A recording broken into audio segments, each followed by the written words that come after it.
Hi everyone, thanks so much for listening to another episode of Dogman Encounters Radio. I'm Vic Cundiff and I'll be your host for the show. Before we bring on tonight's guest, if you've had a Dogman encounter and would like to speak with me about it, whether in private or on the show, please go to dogmanencounters.com and submit a report. I'd love to hear from you. If you've had a Sasquatch sighting and would like to be a guest on Bigfoot Eyewitness Radio, please go to bigfooteyewitness.com and submit a report. I never have been a big fan of doing urine review shows, but unfortunately my hand's been forced. I had one eyewitness lined up to interview for tonight's show, but unfortunately something came up and he was unable to do it, so I contacted another eyewitness and unfortunately the same thing happened with him. So that's why I'm going to do a show like this tonight. The first encounter I'm going to play tonight is from episode 183, Mike. Myself and I believe it was 5 other guys, at least 4. We decided to go out there one night. What we were going to do is and we would do this every now and then, we would go out someplace, we would pick a field, we'd park off the side of the road, and we'd walk into the field, and we'd sit down and, drink some beer. That's what we would do out there, because if there wasn't nowhere to go to do it, and I'll admit that some of us wasn't 21 yet, so we would, sneak out and, go drink somewhere where we knew we wouldn't get bothered. And that's what our intentions were that night. So we went out there, and I know it's stupid, shouldn't have done it, but we had some beer we were going to go drink in the middle of the field, and we had guns with us. So not a great combination. But we were young, wasn't really thinking, wasn't that smart. So we drive up Anthony Road one way, all the way, and then turn around and come back. And what we were doing was we were looking to see if any other cars were pulled off on the side of the road, if there were any cops off the side of the road. So we go up the road one way, we turn around, we come back, and as we're coming back, we look over and we see a field, and it had soybeans growing in it that year. They wasn't doing corn. And I hate to say it because I know it sounds so cliche, but the moon was either full or close to full, and it was really bright. And there was a pretty decent layer of fog laying on the ground. It was probably, I'm going to say, about shin high. So we look over, and there's this big, giant field and a lot of fog laying on the ground, and the moonlight's kind of got a cool glow going on, and we're like, wow, that was really cool. Let's go hang out in the middle of that field. So we pull the cars off to the side of the road, best we could, and we walk into the mouth of the field where the farm equipment would pull in to do their harvesting and planting and everything. So we kind of walk into the field just a little bit. And when you walk into the mouth of the field, it kind of opens up and expands outward both ways, and then kind of does the typical field shape, and it's surrounded by a pretty good thick tree line all the way around the field. So it's kind of almost like it has a border. So we probably walk maybe 15 yards, 20 yards into the mouth of the field away from the cars. And I remember saying, hey, let's just kind of stand here for a minute. Everybody be quiet and listen. Listen for cars, tires on the road of other cars coming. And I was thinking this, but I didn't say it. But let's also just kind of listen for anything else out here, like people or quote-unquote animals, anything like that. So we stood there and we listened for a minute. We couldn't really hear anything. It was really getting quiet. So I thought, okay, cool. So the one of our buddies, he noticed over on the right-hand side, near the wood line of the field, probably about 150 yards out, there was something kind of sitting there. He's like, what's that? So we all start looking at it and everything, and we're being kind of quiet, and we're looking at this thing, trying to figure out if it's like a dog or what it is. It was really big. I mean, obviously it wasn't a dog. And we're thinking, okay, that's either got to be a bush, a really big tree stump, or a rock, or something like that. So we quit paying attention to it after a minute or two and start walking the rest of the way into the field. Well, then I remember somebody looking over and saying, hey, that thing's not there anymore. So we look and it's not. Well, then one of us seen it in the field that was running directly from right to left in the field, kind of like in the middle of the field, about 150 yards out. It didn't try and use the tree line for cover and concealment or anything like that. It's almost like it ran straight out into the middle of the field, got to the middle of the field, and then turned straight toward us, and then started coming toward us. Now, when it turned, we thought it had stopped because you couldn't really tell that it had turned and started coming toward us. But as it ran from right to left, it had a movement kind of like I would say like how a cheetah or a greyhound dog runs. Like how they reach out real far with their forelimbs and they grab the ground and kind of jerk themselves forward. It was kind of running like that. And I would say that it was visible by about a good 3 feet above the fog line, at least 3 feet. I'm trying not to over embellish. I'm trying to make sure that I don't make it sound bigger than it was. Like some people say, oh, I seen a 10-foot tall Sasquatch. Well, it might really only have been 7, but you were scared and freaked out.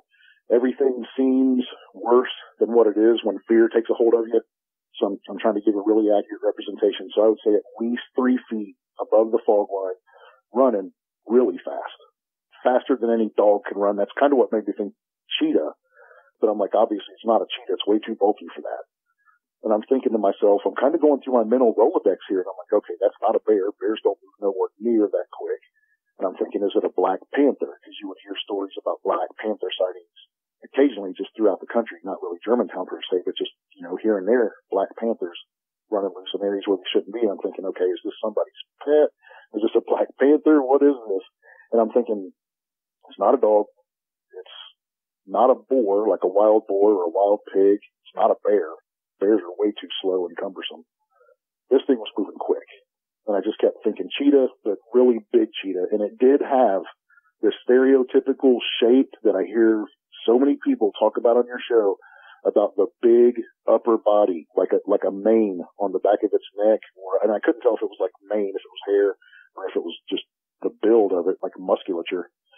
But it did have that like top-heavy bulldog kind of build to it, like smaller at the waist, and the rear haunches wasn't as big long-wise, lengthwise. The rear haunches was not as big as the front limbs. And it was kind of almost like a giant gorilla. But obviously it wasn't a gorilla. It did have a little bit more of like a canine or like a big cat stride to it. But it was kind of like imagine a gorilla that kind of, I don't know, like I want to say hyena at the same time. But that overall shape, that bigger in the upper body shape. Something like that, but running kind of like a cheetah would run. And then it gets to the middle of the field and it turns on a dime. I don't know if it stopped and then turned toward us and came running toward us, but we thought it had stopped right in the middle of the field. And we're talking amongst ourselves. We're like, dude, what is that? Dude, that's not a bear. That's a dog. No, that's not a dog. And it was bigger than any dog. Growing up as a kid, my mom and stepdad, we had Rottweilers. I've got family members that have had Great Danes, Great Pyrenees, all the big dog breeds. This was not a dog. And plus, it was also way faster than any dog could run. I mean, maybe a greyhound could run this fast. Yeah, maybe not. But so much bigger than a greyhound. So common sense-wise, it didn't add up. That thing's moving way too quick to be that big. So it gets to the middle of the field, and it turns, and it's coming toward us. And at first, we couldn't tell it was coming toward us. And I think one of the reasons why, looking back on it, because I've really kind of been analyzing this in my brain and trying to remember best I can since, listening to your show and just kind of breaking it down in my mind. It didn't get narrower when it turned to come toward us, like a dog would, or a wolf or anything like that, or even a boar or a pig. The size of it when it was running across from right to left in front of us versus when it turned and came toward us, it didn't get slimmer like you would expect a dog to, like how a dog doesn't have shoulders per se, like a human does or like an ape does. So that might have been part of the reason why we couldn't tell that it was coming toward us. But then after a moment, we noticed, hey, that thing is still running and it is getting closer. And myself and 2 other guys were armed. I had a 12-gauge shotgun. The other 2 guys had pistols. And the rest of the group that was with us didn't have anything. And as this thing's running toward us, I'm looking at it and I'm like, okay, I'm trying to figure out what it is because I don't want to shoot somebody's pet. I'm thinking this might be, I didn't know what, honestly, I didn't know what it was. I felt like it's not a dog. I don't know what it is. I don't want to shoot it because I don't know what it is. I don't want to kill somebody's pet if it is a pet. But as it's getting closer, I'm like, okay. So we all started to step backwards slowly as we're talking about, like, hey, what is that? And somebody would say, dude, that's a this. And then somebody goes, no, that's not what that is. So finally, and I don't know, and I tunnel visioned in on it. Like, I'm not going to lie. Like, I'm tunnel visioning in on the thing that's coming at me. I hear my buddies talking around me. I'm cohesive to the conversation. I'm aware, but visually, I'm looking at this thing and nothing else. So I know these guys are in proximity to me because I hear them, You can kind of sense when somebody's close to you just by, you can sense almost like, I don't know, they're just next to you. You can tell when somebody's next to you, even though you're not seeing them. So we're talking, but we're backing up. And I don't know if anybody else pointed a gun at it before I did, but after a second or two of that charge, I raised my gun up at it, and I'm thinking, okay, I'm at least going to get it in my sights, but I'm still not going to shoot at it. So as soon as I raise my gun up at it, it starts to zigzag back and forth. And at first it didn't pop in my head like this thing's being elusive because it knows I'm pointing a gun at it. Like I started thinking to myself, man, that thing's moving like a rabbit. At first I was kind of taken aback by how fast it could zigzag back and forth. And in my mind I'm thinking, how can it do that when it's so big and massive, the weight of it, but yet it could still do that zigzag like that. So then I'm trying to like keep a beat on it. And then the next thing that pops into my mind, and I'm thinking, man, I can't hardly keep a beat on it. But then the next thing that pops in my mind is, dude, that thing knows you're pointing a gun at it. Otherwise it wouldn't be zigzagging and taking evasive action like it's taking. And I remember thinking that, and then that's when I got really creeped out. Because before I'm like, hey, there's an unknown monster coming at us. We've got guns. If it charges us, we're going to shoot it. But at that point, I think is when I got creeped out. I'm like, that's not a normal animal. And I think I remember saying it knows we're pointing guns at it. And that's the point when everybody's really started backpedaling. And I think somebody's like, hey, let's get the blank out of here. So we turned and started running toward the cars. And the cars were probably about maybe, I want to say 30 yards away. And I'm going to be honest with you, Vic, I'm kind of taking a guess at that. So I'm going to say 30 yards away. This thing was probably about 100 yards away from us at this point. And we turn around and we start running back to the cars. And we're all kind of like screaming, dude, get out of here, go, go, go. And then I hear my buddy. He fell down. And he was like, I'm stuck. No, he said, I'm stuck. Or I fell or something like that. And I'm like, well, you better get up and run. And at this point, I'm still running. And I'm expecting him to be right on my heels. And he's like, dude, I'm stuck. I can't. He says, my foot's stuck. And Vic, I remember the scene in American Werewolf in London popping in my head where he runs from his buddy when the werewolf attacks him out in the moors. And he stops and he thinks for a second, like, man, crap.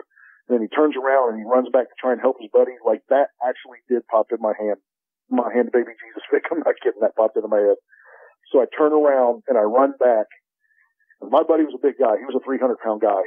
And I remember reaching down and I grabbed him up under the arm and I jerked him to his feet when it happened. And I didn't know it. I didn't know, hey, did you go weak-kneed and you fell down out of fear? Like, what is going on? But his foot had gotten stuck in like a gopher hole, a groundhog hole. And I didn't know it at the time. So I grabbed him and I jerked him to his feet. And then we got to the cars. And I'm not gonna lie to you, I don't remember seeing the thing that was coming at us when I ran back to get him. At this point, I kind of feel like I'm tunnel visioned in on him. Like I gotta get my buddy, I gotta get him up, get him on his feet, we gotta get out of here. So I helped him get up. We run and we jump in the cars, and then we had two cars. And Anthony Road, it's gravel, so you can't really accelerate quickly. You're gonna lose traction.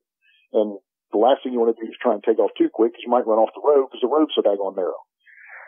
So we jump in the cars and we're taking off. And the field itself, there was a fence, like a wire fence, like where you've got like posts every so often, and then you got like the thick square grid wire fencing that kind of blocks it off. That separated the road from the field. And I feel like I was in the back seat of one of the cars. I think I was in the back seat, and I was on the right-hand side, the passenger side, and that's the side the field was on.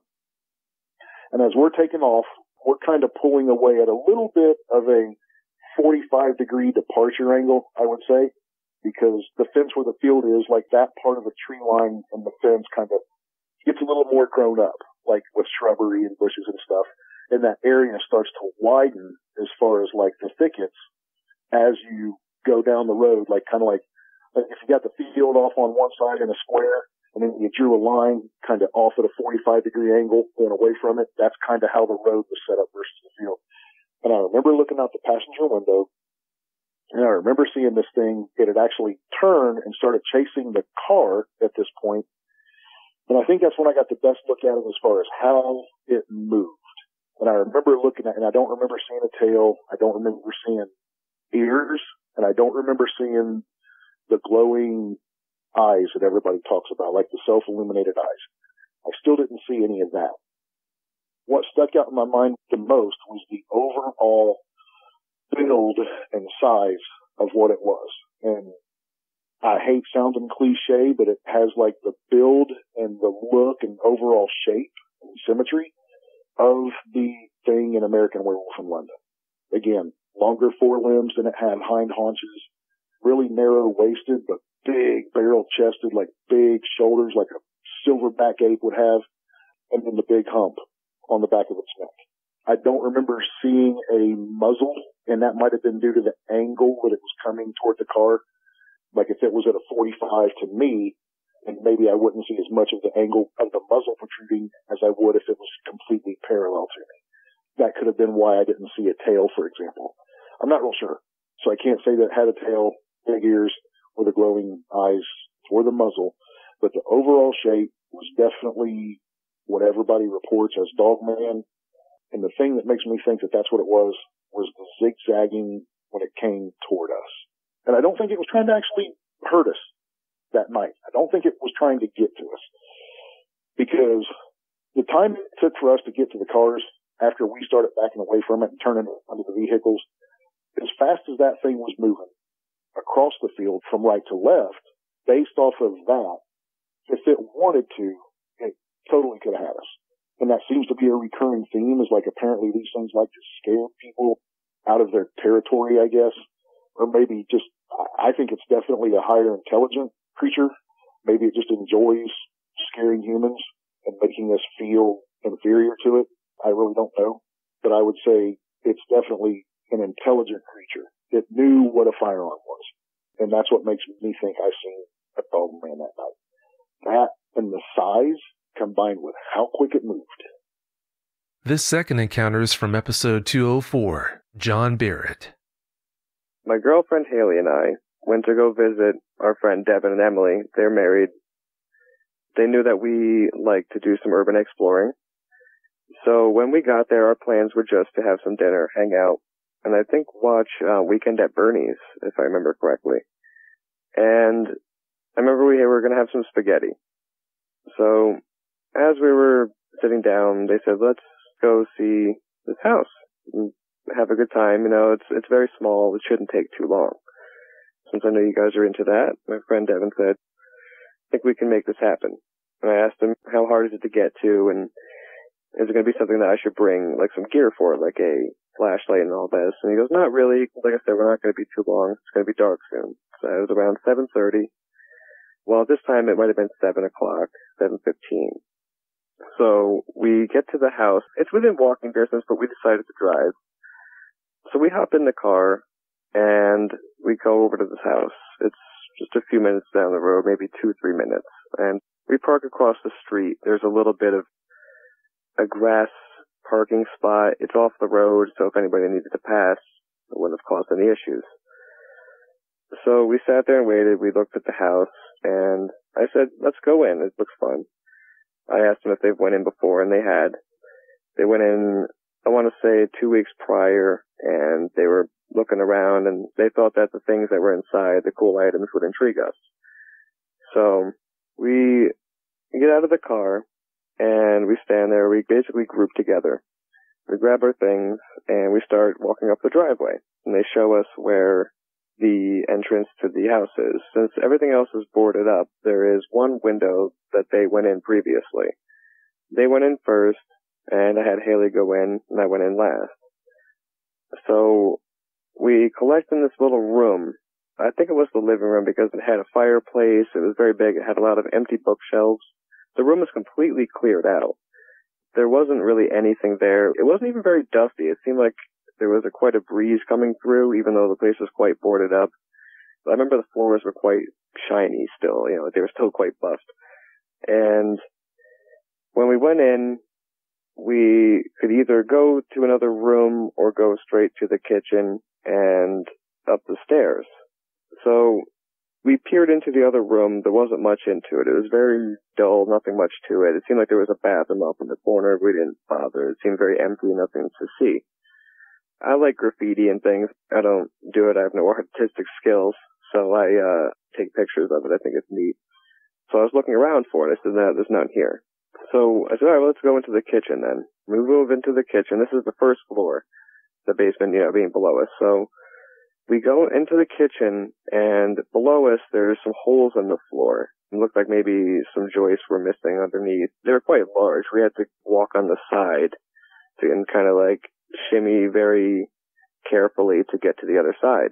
And I remember thinking when I was looking down into the hole, wow, what if something ran underneath, like I don't know, God knows what. Just what if something ran underneath us? It's the basement. It was just a scary thought, and nothing weird had even happened. It was just my gears turning. So I just remembered that, and we're creeping through, getting into the kitchen. The kitchen's full of knickknacks on the floor. It's like a big pile of junk, just stuff. And that's part of urban exploring, is just like getting to know the people that got to live there, what the place was used for. I like history. So I'm like, oh, that's neat. I'll have to look through that sometime. So we move up to the staircase, and it's just to the right as we're walking through. And up to the stairs, it's not a spiral, but it's like a three-way staircase. It goes up, left, and then another left. And then you're up into another almost living room.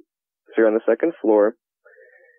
So we're moving up to it, and we're just walking around. I remember the floors were creaking so loud. It was like, it must have been some type of hardwood. The floor, it would echo throughout the house. And I remember at the time, I was looking for some common house spiders, because this is, like I said, it's what I do. So I'm looking at the walls, I'm shining lights in corners, just trying to find anything odd, any weird creepy crawlers. And I don't really see too much, a few things here and there. So I'm moving upstairs, we're all going, and we get to the second floor. It's very barren, yet again, nothing really going on in this floor. It's very big, and it wraps around, almost in an L shape. So we go into another room, and we see, oh, there's a staircase, but it's not a staircase, it's a pull-down ladder to get to the attic. So we didn't go up it, but we peered up, we looked, and we thought that was pretty neat. Oh, erase that, we did go up that one. I'm sorry, I did that last time too. We did go up this one. I apologize. So we went up there, the four of us. We went up very slowly. We tested the ladder. And I remember I was the lightest because I'm a very thin dude. So I peeked up because I wanted to make sure no one was going to put their head up into any like bees' nests. This place has been abandoned for God knows how long at the time. I didn't look at the expired food things that were laying in the kitchen, which I had planned to. That was one of the first things I remember I wanted to do. But I remember looking into the attic, and there was a lot of stuff, a lot of empty boxes, a lot of cardboard. It was mostly old National Geographics, and I mean hundreds of National Geographics spanning from 1920s to when the house was abandoned. I mean, it had to have been the 60s was the last I remember reading. There was a lot of old paintings outside of frames. They looked like paintings that went with the frames, like old school inserts. So we were looking at that for a little while. I remember the girls stayed downstairs, and me and Devin, the husband, just went and kind of walked around for a couple minutes. It started to get dark, so they wanted to get back and eat. So we did that. We climbed back down. We ended up leaving out the way we came. We drove to their house, which is about 3 to 5 minutes tops. I couldn't remember exact, but it was very close.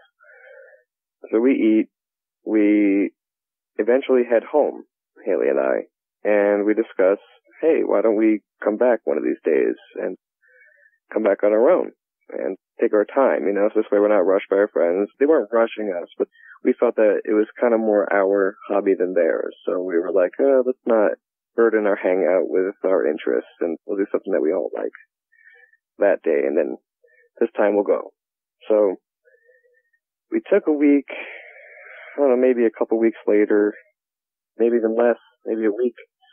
Haley and I took out some backpacks, some flashlights, headlamps, and we set out for Peekskill. And this is about 40 minutes from where we live, 45. It's a little bit of a hike. If there's traffic, it can take up to an hour. So we head out. It was a very similar night to the night when we found the place with our friends. So it was very cool. It was very late in the summer night. And we go in, we try to be a little quiet. We did that as well the first time because there's no posted signs, but we're not sure if anybody's going to have a problem with us coming, we didn't really think of disturbing anything else. So we creep up to the house, or make sure we're not stepping on anything that's going to crack or make too much noise. We climb into the window. The window's maybe 3 feet wide. It's a short window, the one on the porch, and it's, I want to say, a foot off the ground. It's very, very short off the ground. We climb through, and we head in to the kitchen, because my first exciting thought was to go into the kitchen. Because I remember all of the items on the floor. I remember wanting to look and just investigate. So Haley wanted to see the basement. Now go figure, Haley, she's a small girl. She's maybe 5'2", 95 pounds. She's a small girl. And she was all gung-ho, ready to check out the basement. So I'm like, okay, we know it has it because we saw the bottom floor.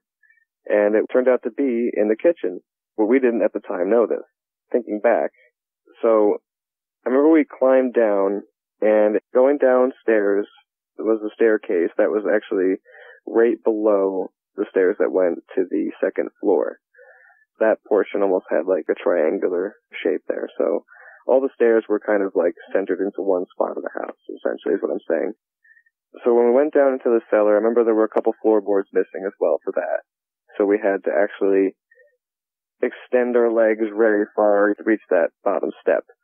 And when we get down there, it's a dirt floor. There's a lot of cabinets, a lot of empty shelving units all around the complete border of the basement, all the walls. There's one toolbox that had some drawers left in it. We ended up looking in it. It had a lot of dental tools. It had an extractor. It looked like little pliers that were basically rusted shut. It had one of the old hypodermic needles. It was like a very heavy, heavy steel. I wouldn't want that thing worked on me. There were teeth molds. There were dentures. It seemed like there was some real teeth, but I didn't want to touch them. And there were also some chemicals as well. Like there were nitroglycerin tablets. There was like film developing fluid, some really noxious stuff. But yeah, we didn't touch any of this junk. So we pretty much came to the realization this was probably a dentist, either retired or continued working at the time. And we always left it at that. We thought that was kind of neat. So, satisfied that we've seen all of the basement, Haley and I decided to move back upstairs into the kitchen where I wanted to hang out. So, when we get to the kitchen, there's a lot of old boxes of, old food items in the cabinets. It seemed to be pulled down, most likely by an animal, chewed open all over the place, but in cool condition. I go to a lot of antique flea markets, etc., and I always look at all the old stuff, and I find it intriguing. So when I saw this stuff, I was seeing history and, to be honest, dollar signs, but I didn't take anything, as I mentioned, because one of the rules of urban exploration is don't take anything just in case if somebody owns the property. So I'm looking at it and just trying to enjoy myself.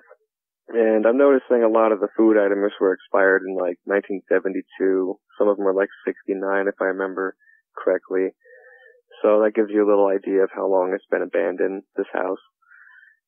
So as I was enjoying looking at all the old dates and expirations and just interesting things, just taking it all in, I noticed there was another cabinet that had a lot of Pyrex beakers and colanders, I believe they're called. They're graduated. They had like a lot of marks, little notches, and measured milliliters to my memory. And I just found that kind of interesting. I'm like, this is something that you'd find in a dentist's house. And I laughed to myself. I found a lot of neat things like that. And on the floor, there were a lot of knickknacks. There were a lot of Disney porcelain dolls, very small, 3 inches. I couldn't find a date. I was looking on my phone, and I remember I was looking on eBay, Google, just trying to even figure out what these things are. And I couldn't really find anything that made quite a match. I know it's random, but I remember being very interested in that. And this time around, I also remember I had a couple vials in my back pocket that I was catching insects with, and this time they were pretty empty. I was more interested in the things that I was finding. I had other incentive, other motives. Whereas the first time when we visited, I had like a whole pocket full of bugs. I know it sounds weird. So, when we were crouched down, we were surrounded by cabinets. From ceiling to floor are cabinets, and to the back of us, the back of me rather, is the staircase. And it was in front of Haley, so we were facing each other, crouched in front of this massive pile. And this pile had, like, favorable things. I always found that odd. It's like somebody put it there, you know? It's like somebody collected all the cool things in the house and just put it in this pile. So, tracking back, I'll explain the layout of this kitchen. So, on the kitchen, it's one of the interior rooms. So, on the outside of the kitchen, there's outside. There's the wraparound porch and then the woods. And the kitchen's on the back side of the house. So when you look out the window, if you're washing your dishes in the sink there's the window against the wall, and there's the backyard. So you can see all like the wreaths, all the woods, it's all grown in at this point. I'm sure there was probably a garden there or something. And around that sink, more cabinets to the floor and to the ceiling. So we're on the floor below the sink, close to against the wall. And that's where all this stuff is. And we're crouched and we're just rummaging through it. We're being kind of quiet, Haley and I, but we're making a little bit of noise. We're talking a little bit. We're like, ooh, look at this one. This is pretty cool. What is this one from? Discussing and rummaging through some items and making some noise. So something could have hurt us. We noticed it was quiet this time. The first time, there was a lot of insects. There were even rats going upstairs. Something like that, like a rat or a squirrel. There was something in the walls, something above. Very small, like little pitter-patter. We heard things like that. This time, you couldn't hear a cricket chirp. You couldn't hear the frogs. It was right near a swamp. We couldn't find the swamp. We didn't go look for it, but we didn't see it in the yard when we were walking around. But there were frogs the first time that we went to go visit, and I was actively looking for them because I know the species from the sounds that they make. So I was very excited from what I heard, and I went to go look for it. Usually at nighttime they're on porches, on banisters, etc. So I was looking. But the second time, this visit though in particular, we didn't hear any of these frogs, and you have to normally hear them to find them. That's kind of the trick. It got very quiet, and at this point we didn't hear anything. And we did start to hear something. It was a very subtle thump at first, and it was on the porch, on the opposite corner. Where we heard it, it was towards the front, with kind of where we came in a way, but on the opposite side, but in the front. So we hear this thump. It's getting a little louder. Thump, thump, thump, thump. And it's coming closer. And it sounds like it's in 2s and 3s. And they're very big. Very, very big. It doesn't sound like something fell. It doesn't sound like a raccoon, anything like that. But we kept our composure because in the woods, in abandoned houses, you can hear all kinds of things. And your mind can really take you places, the things where they aren't. So we're just going along, trying to be a little quieter. And then it comes closer and closer. And now it sounds like it's about 15 feet away. And we knew at that point to be very quiet. So we're looking at each other. At this point, we're not terrified, but we're a little freaked out. Then it starts coming a lot closer, and the thumps are much bigger, and this thing sounds huge at this point. And at the time, we can't tell if it's tall, how big it is exactly, if it's standing up on 2 legs, but it did not sound like it was walking on 4. So we're being as quiet as we can. It comes closer, and it sounds like it's pushing its nose or face right into the corner of the wall where we are, right where we're sitting. So we're maybe 2 feet away from this animal, 3 feet between like the sink and the wall and then the porch there where it's standing. And it starts growling very angrily. And it's like a very low at first. It started very low, very deep though, and very long. It wasn't like huffs and humps like I've heard bear do, because we've had them on our porch at home. We've had them rummage through our garbage cans. We've had an instance where they were pulling a big bag of sunflower seeds all over the yard. We ended up having sunflowers all over the yard. My point is I hear them all the time, and this was not that. This animal thing, it was very, very angry, and the growl sounded I don't know what they sounded like, but I've never heard it before. Since then I've looked it up online, trying to match it, trying to find local sounds of animals, even things that don't live around here, and nothing sounded exactly like it. But it was just very long, drawn out, very guttural, and it just wouldn't stop. And it was very persistent on letting us know that it was right there. And it just kept pushing. It sounded like it was scratching where it was on the floor, trying to like push closer to the wall, because we kept hearing the bump against the wall just right where we were, and like it was listening and trying to position itself. That's the best I can, when I picture what it was doing, that's what it was doing. So at this point, Haley and I are an absolute terror. She's grabbing me by the arm, by like the wrist, and she won't let go. And every time it growls, she squeezes a little bit deeper, and I feel her nails at this point. It was a good 2 to 3 minutes. It felt a lot. It felt like longer, but in reality, it had to have been going a good 2 to 3 minutes of just. And it walked back at one point, like walked away for maybe 2-3 feet, and then paced away for just a second, came back, and then kept doing it. And I'll never forget that. And it just kept growling, and then it stopped because out of nowhere, I remember I turned off my headlamp, or Haley turned off her headlamp. It prompted me to turn mine off, and it was eventually complete darkness. It was dark out by this point in the night. It was dark. We couldn't see each other. And that was the worst part. It was the complete darkness, and then hearing it just stop growling for a second. And then it sounded like it stood up, because the way the floor creaked, and it put its hands or arms, whatever, paws, I couldn't tell you, on the wall. And when it sounded like it grabbed onto the wall, because you heard a clicking sound, like a claw, like a hand, some sort of like a scratching sound when it grabbed onto the wall. And when it grabbed onto the wall, it was like in the middle, like from the floor to the ceiling. Like it was tall, like it grabbed right up. Now we were crouched down. It could have been much higher. It's very hard to tell when it's a thump like that. But it grabbed up tall and kicked. It sounded like off the side of the wall and was up on the roof in 2 thud sounds.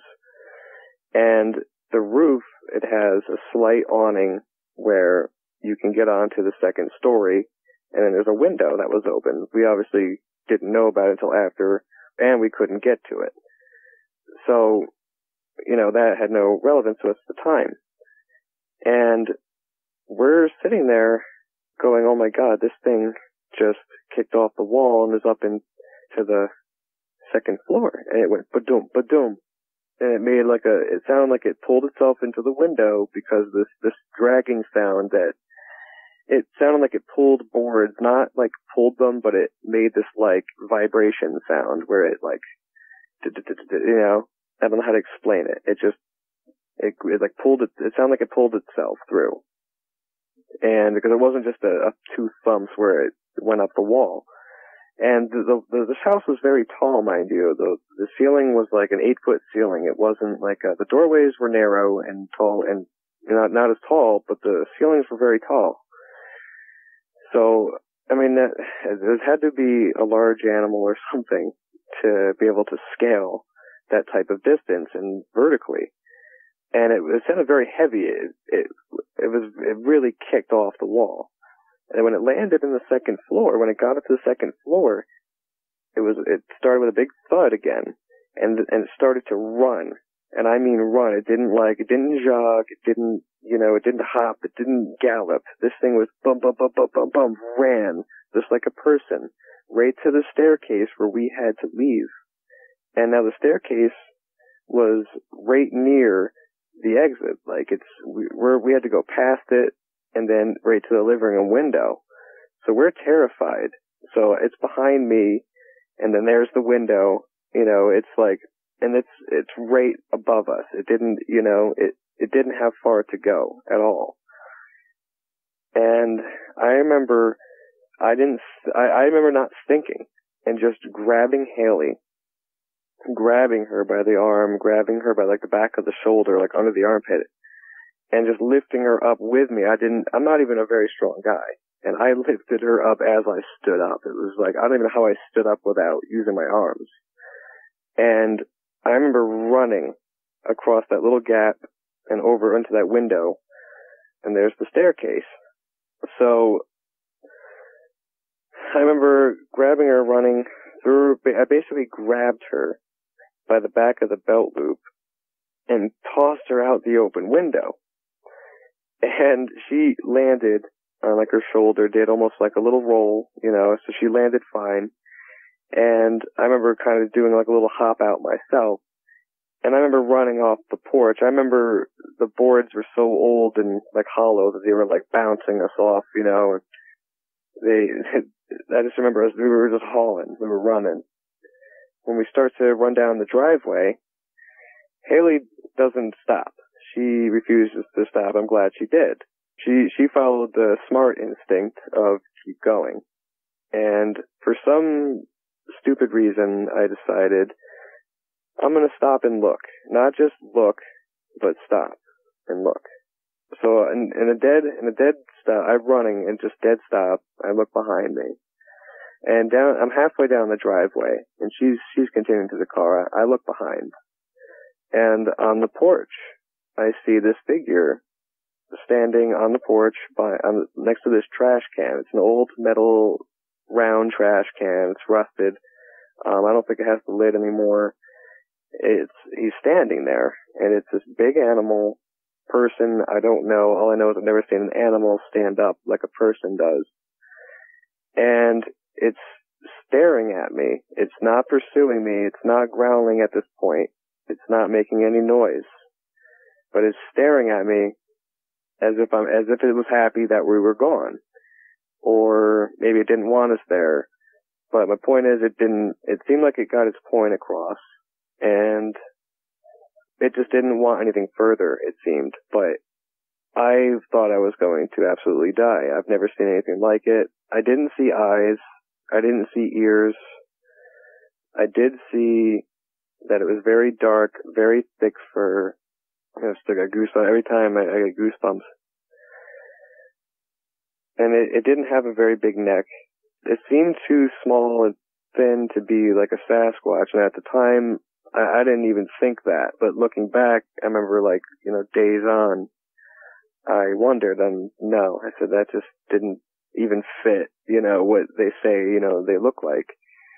And I literally just crossed that off as an option since that day. And, so we get to the car, and I tell Haley, just get in the car, just get in the car, just get in the car. Stay in, because at this point she's waiting for me. She didn't get in. She was, you know, she's getting the car started up. She's outside of the car. She's like smacking the top of the car, and you could barely see her, you know, behind it. You could see a little arm going, hurry up, smacking the roof of the car. And I, you know, as I get to the car, I hop in, you know, slam the door, and she's like, all right, what was that? What was that? I told her, I don't know. Let's just get the out of here. Let's just go home. Let's just go. We barely spoke about it. And the whole ride home, we didn't talk about it. And I remember the ride was very silent, very awkward. It was almost as if we didn't believe what we saw at the time, or we were in shock. And yeah, it was a very quiet ride home.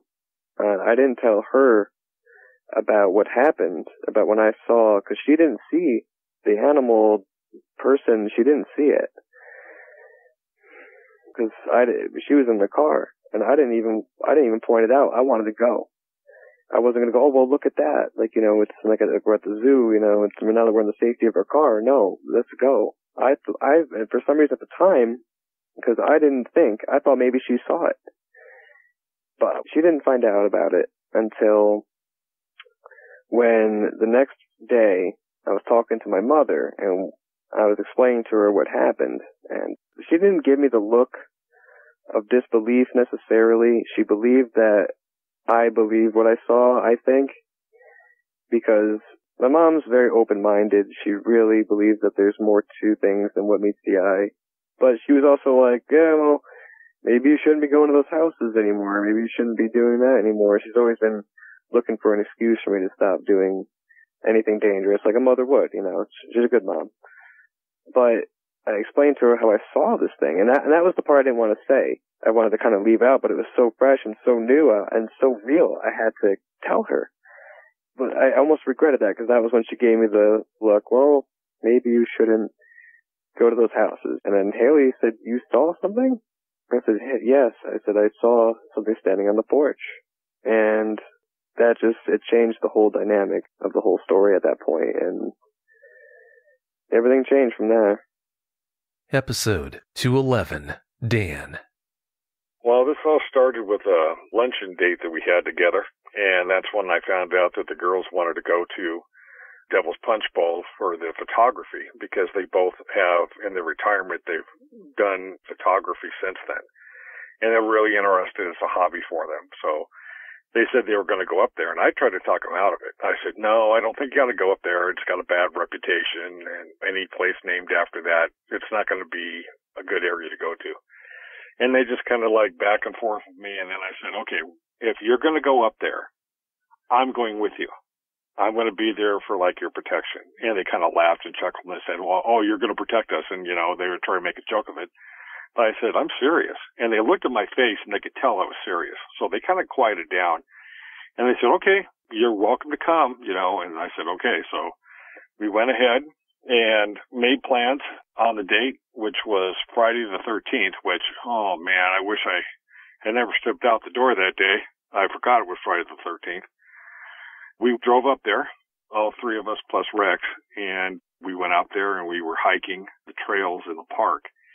And you have to picture that this is an area that has large sandstone outcroppings in the earth. It's got canyons, it's got mesas, and it also has water, spring water. And it's a beautiful area. It is. It's a beautiful area, but it's just got that bad reputation. And we were hiking. We were out there hiking for hours. And during the hiking, the girls were taking pictures, and I was just basically standing by and taking in the scenery. And about 5 o'clock, it was starting to get dusk.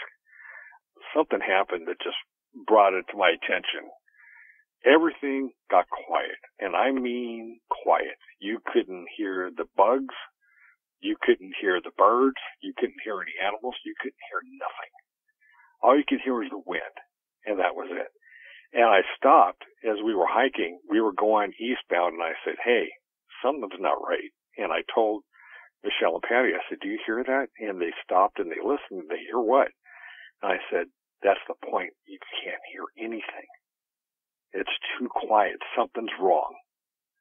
I think we need to go. And they looked at me, and they could tell I was serious. And they said, okay, we're ready to go. We can go. So during this time, Rex is acting strange. He's growling, and I can't see what he's growling at because there's nothing around. He's just growling. And Patty's going, you know, knock it off, Rex, stop. And he's just, you know, he'll stop for a while, and all of a sudden he started up again. And then as we were getting ready to go back to the truck, Patty looked up at the mesa that we were below, because we were below in the canyon. The mesa was above us. And she goes, what's that up there? And I looked, and Michelle looked, and it looked like that avatar that you have on your Dogman Encounters where the Dogman is squatting down. That's exactly what this thing looked like. And I said, oh, crap. And I got my binoculars out. I got a set of Army binoculars, which are some of the best in the world. And I got up there and I looked, and I'm going to describe it from head to toe. The thing had a wolf head. There's no other way to describe it. It had a wolf's head on it. And the coloring of the fur, or the hair, I should say, was beige, black, and white in some areas. It looked like a coyote coloring, basically. But it was way, way bigger. And it was scanning the horizon. And it hadn't looked at us yet. And with the sun setting in the west, it was hitting it in the face, and you could see the amber eyes. And I'm going, oh, geez. I said, I know what this is. And Patty's going, what is it? And Michelle's going, what is it? And I said, that's a Dogman. And they're going, what's a Dogman? And I said, let's just start backing away and start going back to the truck. I'll explain on the way. So we're starting to walk back to the truck. And then it stood up. And I said, oh, geez. And the girls just took a collective gasp. And Rex is he's starting to growl louder now, and he's starting to bark. And the thing stood up, and it looked down at us. And I'm thinking, oh, geez. 7 feet tall. I mean, shoulders, chest, it's just huge. Very thick. It had 2 arms and 2 legs, not 4 legs. 2 arms and 2 legs. The arms were long. The hands were man-like. They had claws coming out of the ends of the fingers. But this time, instead of like the first Dogman I saw would have man legs, this didn't. This had dog-style legs with hocks. But they were larger. They were much larger. They weren't skinny. And the feet appeared to be longer. And they also had claws coming out of the toes. And all of a sudden, it howled. A low, moaning howl like in episode 84. It sounded just like that. And it just set my blood, just went cold. And I said, oh my Lord, he's telling us to get out of here. And he's looking down at us, and all of a sudden, I noticed that next to him is a dead bobcat. There's a bobcat laying next to him on the left side of his foot. And I said, oh, he just killed that bobcat or something. And I explained that to Michelle and Patty. I said, there's a bobcat next to him. It's dead. And they're going, let's get out of here. And I said, okay. So we started going back to, and I said, you guys go first. I'm going to cover our back trail, and we're going to get to the truck and get out of here. Now the creature, it's still standing. All of a sudden it turns. It's still looking down at us, but then it like jogged or ran going south along the mesa, and then it was out of sight. And that's the time that I got scared the most. I'm not scared of much, but this scared the you-know-what out of me. Because when you can't see something after seeing it, you worry it's coming down to either attack you or something bad's going to happen. So we ran and basically jogged back to the truck. And during that time, I kept my eye on our back trail, make sure that nothing was going to sneak up on us. And then, because I'm thinking there might be another one, just like I had in my first encounter, there were 2. I'm thinking this thing might have a partner. Maybe that's what he was howling for. All these things are running through my mind. We get back to the truck. We just load our stuff back up in there and get Rex in there, and we get out of there. Just took off. And that's when I explained to Michelle and Patty, I said, listen, this isn't the first time I've seen one of these things. And they said, what? What are you talking about? And I said, me and Ron went camping a couple of years ago. I said, we saw 2 of them over in the Santa Cruz Mountains, but they didn't look like this one. They looked totally different. And they go, tell us about this. So I went through the story that me and Ron had. By the time we got back to the house, these girls were in shock. I mean, I felt so bad for them because this was a big shock to the system that I don't know if, it's going to take them a while to get over this, if they ever do. Because they were just going, Dan, we should have listened to you. We should have never came up here. I'm not the type that says, I told you so, but I told her, I said, I hope you never come back up here again, ever, because I'm not going to. And Michelle said the same thing. She goes, don't even worry about it. I'm never coming back up here again. Are you kidding me? So, yeah, they told me that they will never go back up to that area again after what's happened and what they've seen and what they heard. I mean, that howl, that low, moaning howl. I don't know if it was a signal for other dogmen to come out. That was going through my mind. Everything starts going through your mind about a previous encounter. You just can't help it. It's like, oh my God, it's happening again. And, it's just, that was the second encounter that I had. And it has an indelible impression on me, just like the last Dogman encounter we had, just like my Sasquatch one I had when I was younger. Same thing. That's what happened, Vic. Episode 213, Valerie Grogan. I made friends with a girl, and she invited me down to her house, which is at the very end of, it was probably several blocks down, a dead-end street, and it went into her driveway in her house, and all along that street was woods, and we would walk down there, to her house after school, and everybody was excited because I didn't have friends, and my mom was really happy that I had made a friend because I was a very shy child. And so we were walking quite often up and down that road, and at one point we were walking back up, and we heard something walking with us, and we stopped and listened, both of us. And at the first encounter with it, it happened with both me and my friend. We were suddenly snatched from the street. We could hear this thing walking with us at times, and we heard it stop when we stopped and then walk when we walked. And there was an ominous feeling, a very terrible feeling associated with it. And we both kind of got frightened. And before I knew it, I remember an arm coming out and grabbing her and an arm grabbing me. And it took us out into the woods. I remember seeing bits and pieces of trees, not knowing what was going on. And the next thing I knew, I blacked out. And that's the first encounter. And I don't remember detail until the second encounter, which was just with me. Which, by that time, she was terrified. And she wouldn't walk back up the street with us, or with me. It wasn't us anymore, it was me. She wouldn't walk back with me because she was too afraid of what was on the wood line. And we had seen it, and I was walking up the street, and I told myself I wasn't going to look at it, and this is the first encounter that I can actually remember looking over against, my better judgment and seeing what I saw, which was two amber eyes and a very frightening, it looked like a grin. It looked like a smile and teeth, a lot of teeth. And I saw its butt and into its haunches, and it was very tall and very big, whatever it was, but it was hunched over, kind of leaning forward and walking with me, because she wouldn't walk with me back up the street, which I hated her for, because I knew these things were there.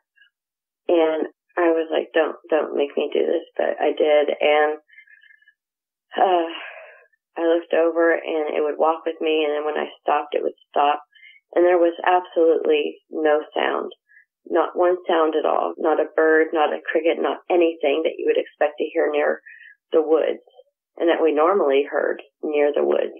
But I stopped, and I would start to dissociate from it because I knew that if I looked at it, it would take me, and I was mortified.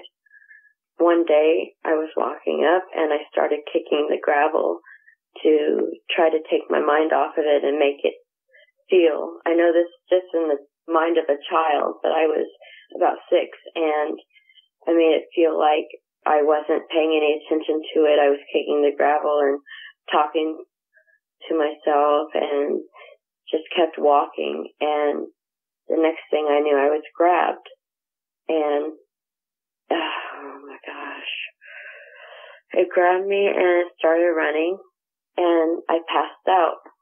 And I peed on myself by the time I woke up again, and I was still in the midst of running. And we ended up on a thatch of weeds and grass that had been laid down as if an animal had laid there for some time, It was just laid down. I looked up, and I was looking at these two dogmen. They were shifting back and forth. And the one that brought me there was nervous, and the other one looked like it was upset with that one, that I was even there. And I thought I was going to die, and that my family would never know where I was. They would never know what happened, and they were shifting back and forth, kind of in a very unnatural way, kind of the tops of their waist were kind of going side to side. While they had very long arms, and they were kind of down to the ground and watching, but the other one was moving a lot and looking at the other one like it was angry. And they both had amber eyes. They both had very bright gums from the coloring of their fur. which was pretty flat.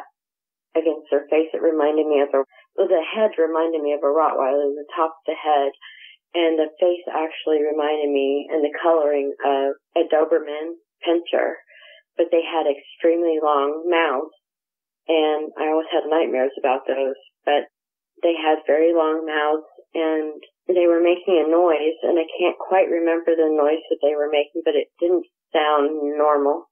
It sounded grunt, kind of. And they were just kind of going back and forth on their waistline. And one was moving a little bit around that area, and the other one was moving towards, and it just looked like it didn't agree with the other one that I was even there. And I felt like I told you, Vic, I felt like when the cat catches a rodent and brings it to you as a present, I felt like that kind of a situation, only I wasn't dead. I was still alive. And before I knew it, I was lifted up, and I noticed that I had peed my pants, and I was upset that I had peed my pants, but I knew that I had done it because of something horrifying that was taking place, and I wanted to get home. I wanted to get to my mother, and that's all I could think about. And I was so afraid for my brother because we had been watching these doggy bears, and these things were on 2 legs. And I called them kangaroo people because that's all I could identify them as from the zoo. But I started running, and the one that had brought me there was kind of swinging its arm like in a whooshing way to kind of like if you're trying to scatter something out of your house, you know, you're whooshing it out like throwing it. It was throwing me towards the street. And I ended up on the street, and I ran. I had scratches all over my legs, and I ran home, and I told my mom what had happened, and that's what I remember. It whooshed me towards the street. I don't know what they were communicating to each other, but one did not seem happy that I was there. The other one seemed upset that the other one wasn't happy about it. So that's all I can say about that part of it, really. Episodes 215 and 222. Matt. I was 9 years old. It was the summertime. Me and my brother were hanging out, and it was a nice day, and we went off into the woods to the side of the front yard, and we were just kind of walking around in there. The woods were great because as kids we played manhunt and we ran around. We had bows and arrows. My parents cut the arrows in half and put this big ball of duct tape on the end. And they did it for safety precautions, but I mean, we were kids, so to think that you're going to shoot a bow and you shoot the bow and the arrow goes 4 feet and then drops right in front of you kind of was a disappointment, but again, being kids, it was still fun at the same time. But me and my brother were in the woods. We were walking around. We were kind of more back towards the railroad tracks, and we hear something kind of crunching around. And at first it was like, okay, that's unusual, you know, like we knew the sounds that animals in the area made. At first, I thought it was a dog just kind of walking around through the leaves. Then we it was more my brother. He told me that it's weird out here. We need to start walking back to the house. And as he said that, this bone-shattering howl came out of nowhere. It sounded far away, but being a kid, my judgment of distance wasn't that great, so I thought it was a lot closer than it was. And then we heard things breaking, and we heard loud footsteps coming our way. And so my brother and I looked at each other and then both ran as fast as we could all the way back to the house. We came out of the trail and into the front yard, and we stopped and we turned. And we both were staring right into the woods and listening, and we didn't hear anything. And so I said to my brother, what was that? And he said, I'm really not sure what that was, but I think we should go inside. So we went inside. A few days kind of passed, and then I went back into the woods by myself, kind of in the same area that we were. I had a little spot in the woods I would like to go and take my bow and my half arrows and shoot at a tree. It was a pretty big pine tree, and it was big, so I knew I wasn't going to miss it. And I went in by myself. It was in the afternoon. It was light out. There were birds chirping. I could hear insects. It was a really beautiful summer day. And I was shooting for about a half an hour, and then something up in a tree caught my eye, and it was big and kind of black looking, almost like a shadow. And as I'm looking at it, it moved from one tree to the other. And it moved so quick, it was like a flash. And I was like, that's weird. So I just went and I continued to shoot, and I ignored it. At some point, I realized that it was quiet, that there was nothing going on, that all the birds that were chirping stopped. At some point, a hawk flew over my head before I saw this figure, and I didn't hear that hawk. They usually, when they fly overhead and they see something, they kind of squawk out that they see something. And I didn't hear them. I didn't see them. There were a couple of blue jays that were sitting in a tree. They were gone. And I didn't hear a thing. And at that point, I felt very uneasy, as if I shouldn't be there. So I collected my arrows, and I started walking back to the house.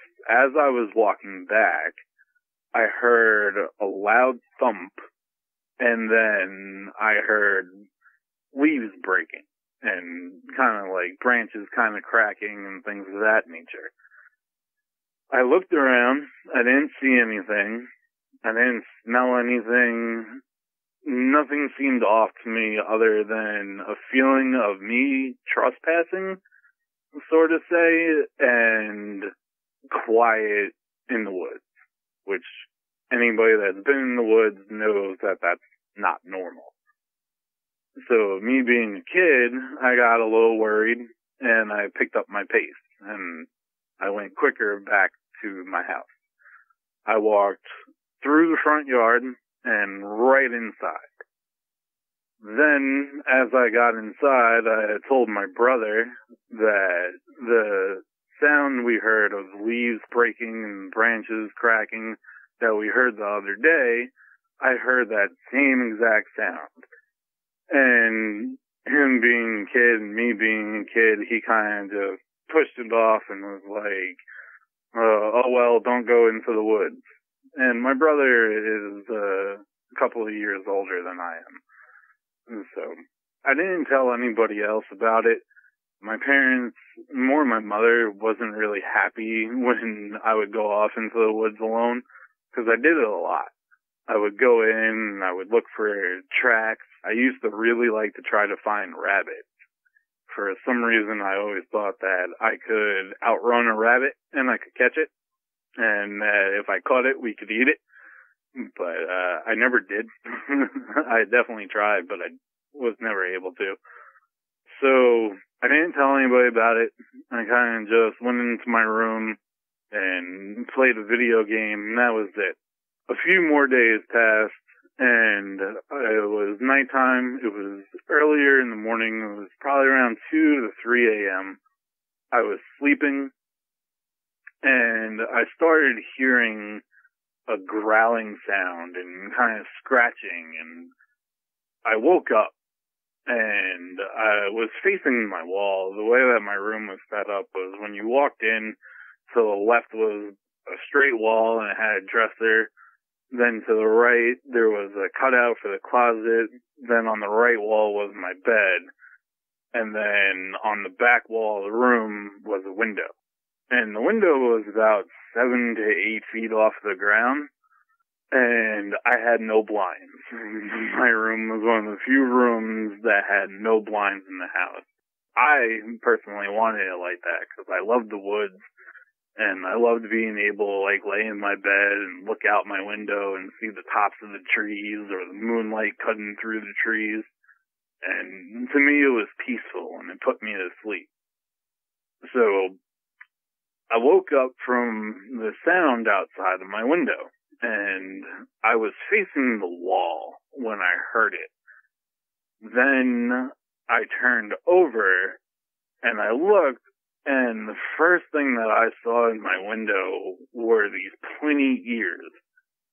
And I kind of blinked and looked twice, and then everything else started to take shape, and this creature was sitting in my window, or standing and looking into my window, and it was absolutely terrifying to me, being a 9-year-old kid and not knowing what this thing was or how it even knew to look into my window or anything like that. And as I'm sitting there, I could see more and more of it because my eyes were adjusting to the dark. And there was a little light coming through, so I was kind of able to make out some details. But it was very big. Its head was definitely a canine.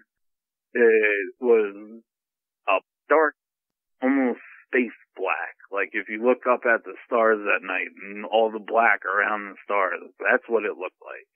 That was the color. And its ears were pointed straight up, but facing the window. So the inside of his ears were pointing right at the window. His snout was long. At the end of his snout, there was a set of top teeth and a set of bottom teeth that came through its lips, and they were bright white. They were, if you put a fresh coat of white paint up on a wall and let the sun hit it, that's what it looked like. That's the best comparison that I could think of. And then I noticed its shoulders, and it had massive shoulders. And I couldn't see the rest of its body, so I assumed, given the height that it was at, it was about halfway in my window. It took up my entire window. It was probably around 8 to 8.5 feet tall. Then I saw his eyes. And his eyes were squinted, and they were focused on me. And I think that's why they were squinted, is because he was focusing so hard on me. And his eyes were a cloudy white color. I don't know if that's the color that his eyes normally are, or if that's the color that they were just based on reflections.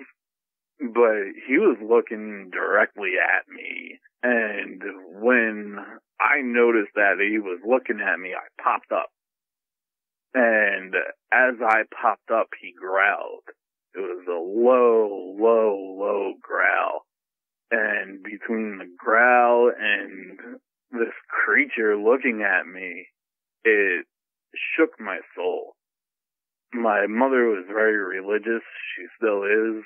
We had to attend church every Sunday, and we had to sit through Sunday school and all that stuff that goes along with having religious parents. And everything that I thought I knew about God or Jesus or whatever your religion may be or not be was gone. It sucked it right out of my body, right out of my head. Everything that I thought I knew was gone. Every animal that I thought I knew, gone. I thought I knew this area that I lived in pretty well, considering I was always in the woods and always outside and always riding my bike up and down the road and driveway and wherever else. All that was just gone. And it scared me probably half to death. if not almost all the way. And as I'm sitting there and I'm sitting straight up in my bed and I'm looking at this thing, it looked like it smiled at me. And in my mind, I was like, scream. Just scream. And I couldn't. I couldn't even open my mouth. And it sat there and it looked at me what felt like a lifetime, but was only 10, 11, maybe 15 seconds at the most. And then it backed up off of the window. And as it backed off of the window, it kept looking at me and I could see its chest. So what I assumed was it was hunched over looking into my window. And its chest was big. It had big muscles on its chest. And I could see its skin from its chest, the way the light hit off the window or however that happened, I could see it. And it was like a gray-black color. And he had fur on his chest and covering his shoulders and his head. And his head was massive. If it wanted to, it could have broke right through my window and snatched me right out of my bed, and nobody would have had any idea what happened. But so as soon as he backed up and kind of turned around, I got right up. I wanted to see what this was. Even though I was so scared, I had a curiosity to know what this is. Like, how is this thing here? Is it like a mutated dog, or did, like, aliens drop this thing off? Like, what is this? So I got right up and I went right to my window. And as I got to my window, it was walking back into the woods. And like I said earlier, there was only a 4 or 5 foot gap between my window and the wood line. And it took one step and in the woods it went. And I had a couple of solid-sized trees that were right there, and it was gone. It just vanished right into the trees. And I sat there looking through my window, and I almost wanted it to come back so I could see it again. But at the same time, in my brain, I knew I didn't want that to happen. But it went into the woods, it vanished. I stood at my window for about 20 minutes, seeing if I could see anything, an eye shine, a shadow move, anything. And I didn't. And I happened to see my clock. I had a little radio clock, a digital clock, and I saw the time, and it was 3:23 in the morning. And so I turned around, and I wanted to go and wake up my brother and see if he heard anything or anything like that. But I didn't do that because he would have got mad at me. And I wanted to go run into my parents' room and be like, do you know what I just saw? But again, I thought they were going to get mad at me.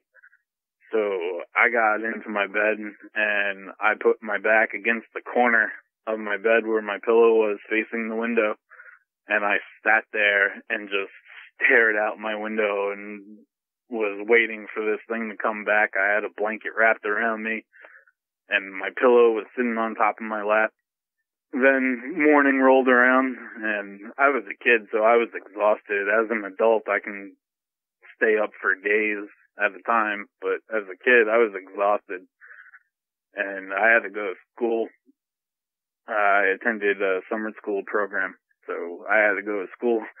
And so I went to school, and all day at school, that's all I thought about. And when I came home, I had mentioned it to my mother, and she told me that I was dreaming. And in my head, I was like, how do you know if I was dreaming or not? You weren't in there with me. If you were in there with me, you would have screamed at the top of your lungs. How do you know what was happening? I knew I wasn't dreaming. I knew what I saw. And after that, I didn't mention it to an adult. And a couple of days went by, maybe a week, and I mentioned it to my brother. And I said, you remember a while ago we were in the woods and something was chasing us and we ran all the way to the house. I was like, then you remember when I told you that I heard the same things happening again? And he kind of just looked at me and was like, yeah. And I was like, well, I saw this creature at my window. And he was right away. He was like, no, you didn't. That didn't happen. Don't say that. And so that kind of deterred me from telling anybody else about it. And I kind of just went through my life and grew up. We moved from that house about a year or so later. And every single day I would wake up and look out my window to try to see something. Seeing this creature definitely stopped me from going into the woods as much. If I did, again, being a kid, I always made sure I had like a knife on me or my bow. Again, it was half-cut duct tape tipped arrows, but I'm a kid, so wasn't entirely sure what would happen if I shot it. Probably nothing. It would probably bounce off and I would get stared at. So I didn't really go into the woods as much, and I kind of played more hockey than anything else. Then, like I said, a couple of years later, we moved from there, and we moved to another part of the town. And it wasn't as wooded. We were on a main street, kind of closer to where the school was.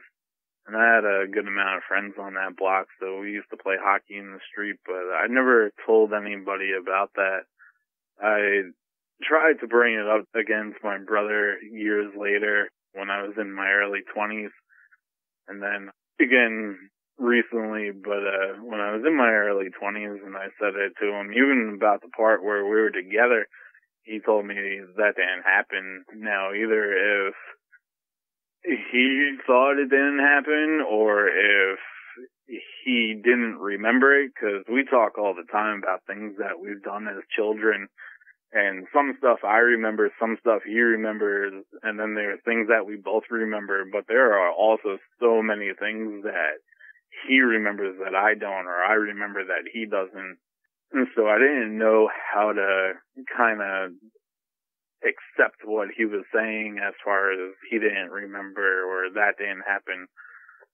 So he was really the only person I would bring it up to. If I even had a thought to bring it up to my mom, I lost that thought right away. I had a girlfriend that I was thinking about bringing it up to, and then I was like, she'll probably think I'm crazy and break up with me. And so I didn't bother, but just recently I brought it up to my brother again, and he listened to me. And he didn't tell me it didn't happen, but instead he was more curious and wanted to know every little thing that I could remember. And so I told him everything I could remember. And he didn't really know what to make out of it. And I almost wonder if maybe at some point he saw something and just didn't want to tell me, yes, I saw something too, or, you know, I remember this happening and scared the living crap out of me, but I don't want to bring it up because I don't want this to come back at me in some way, shape, or form. And so that was pretty much it with him, but at some point I was looking on the internet and I came across Dogman, and it really caught my interest, and I was like, huh. And I went, and that's how I found your show there, Vic. I saw Dogman Encounters, and one of the first links on Google brings you to your YouTube channel.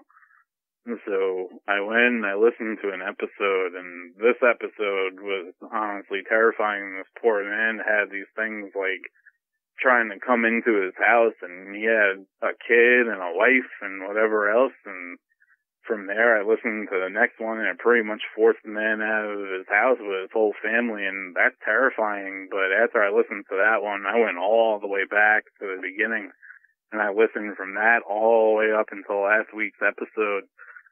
And there are people that have had really crazy encounters that could have ended so much worse. And the biggest thing that I could take away from all that is that this dogman, this creature, didn't want to kill me. It didn't want to eat me. it easily had multiple opportunities to do so. Just because I heard it and I saw it one time, who's to say how many times it saw me? And I don't know if it was the same one that we heard while we were in the woods, my brother and I. And so the one that was in my window, I have no idea. I would assume so. I've never heard anybody else tell me about a Dogman encounter in Long Island. I've heard about them in upstate New York and other parts of New York, Pennsylvania, Virginia, so on and so forth, but never in Long Island. So I don't know if there are other ones roaming around. I say I hope not, but you never know. So that was pretty much my encounter.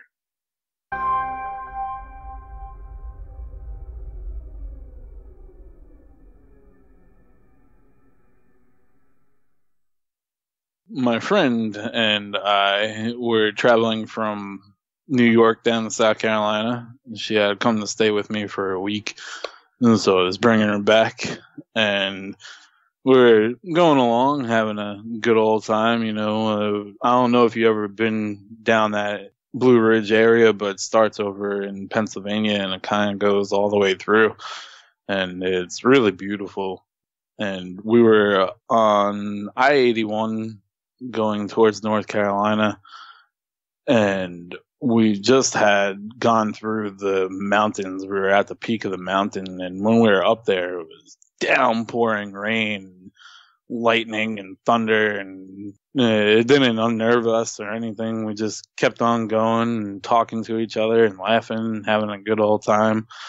And as we were coming down the mountain, it was kind of clearing up a little bit. And at that point, my friend there kind of propped up on her knees and faced me, and we were talking and laughing, like I said. And we came down the mountain, and it was evening out. My GPS goes, "Welcome to North Carolina." And as we're going, it's completely dark. There's nothing in sight for the stretch of highway that you could see. The oncoming traffic separating us, there's a line of trees just like pretty much every other highway, and you couldn't see really the cars coming that way. And we're going, and she's talking to me, and I'm looking at her talking, and something in the road catches my eye. It was a good stretch down, but it was in the road. And it looked like they were two headlights, and they were far away, but the lights themselves were close together. They were like a golden color. And they were small, because it looks like they're far away. And I said, "What's that down there?" And I was like, "Is that a car?" And she looks at me and then looks back, and she's like, "No, it's probably a deer." And in my head, I'm like, an eye shine from a deer's not gold that I've ever seen. I could be wrong. I'm not a nature specialist or anything, but from what I've seen of deer and eye shine, it's never a gold color. So kind of ignored it, and we kept going, and we're talking and we're laughing, and we're doing about 75 miles per hour down this highway. So we got there pretty quick to where this thing was. And I had my brights on because it's very dark, like I said. And we hit kind of close to where I saw them. And then I saw it. It was plain as day. I knew exactly what I saw right away.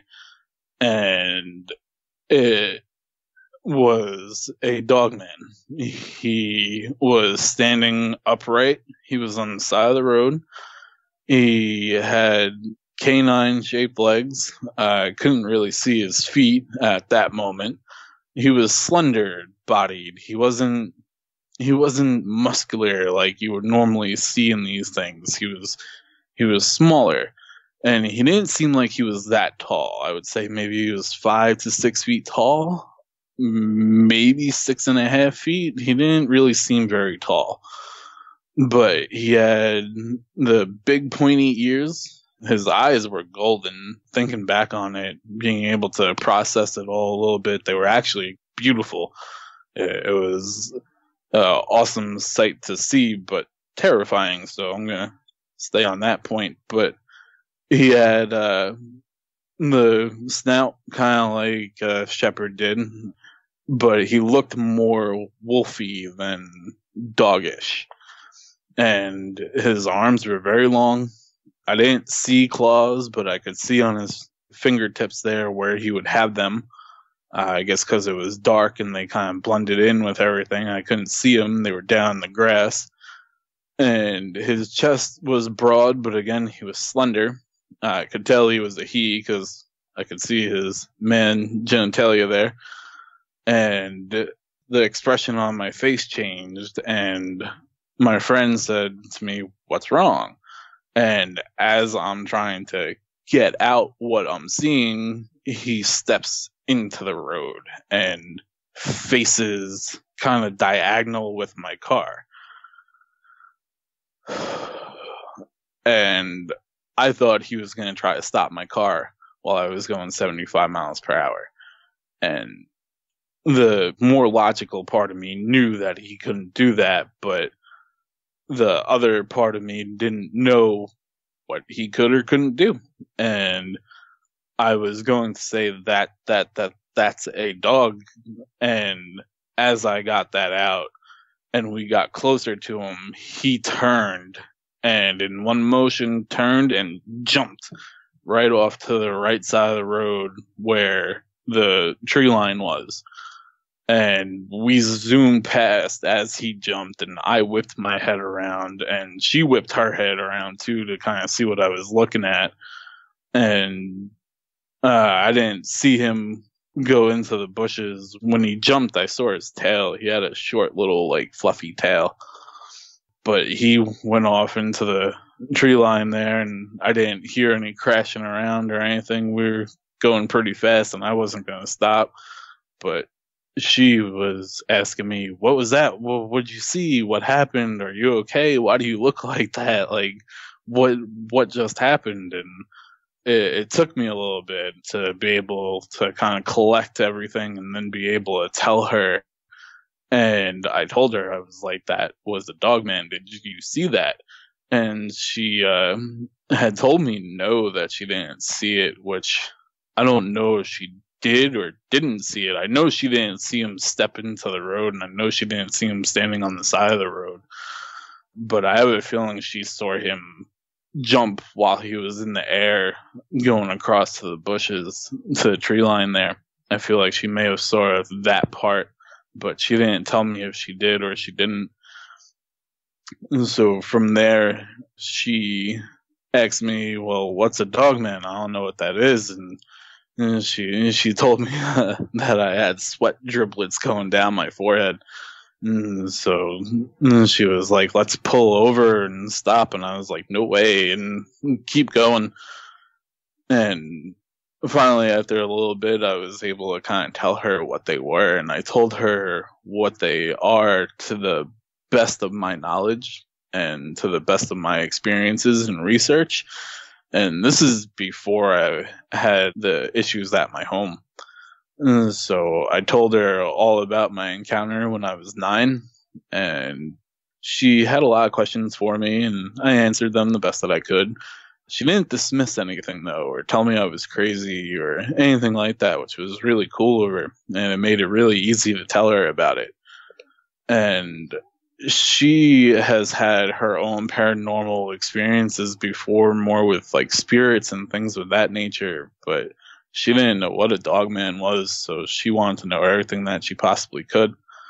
But I had planned to turn around after I dropped her off and head right back to New York. And that would have been like a 28-hour drive, and she told me no, that I was going to stay at her house and sleep and kind of calm down before I went back and started driving again.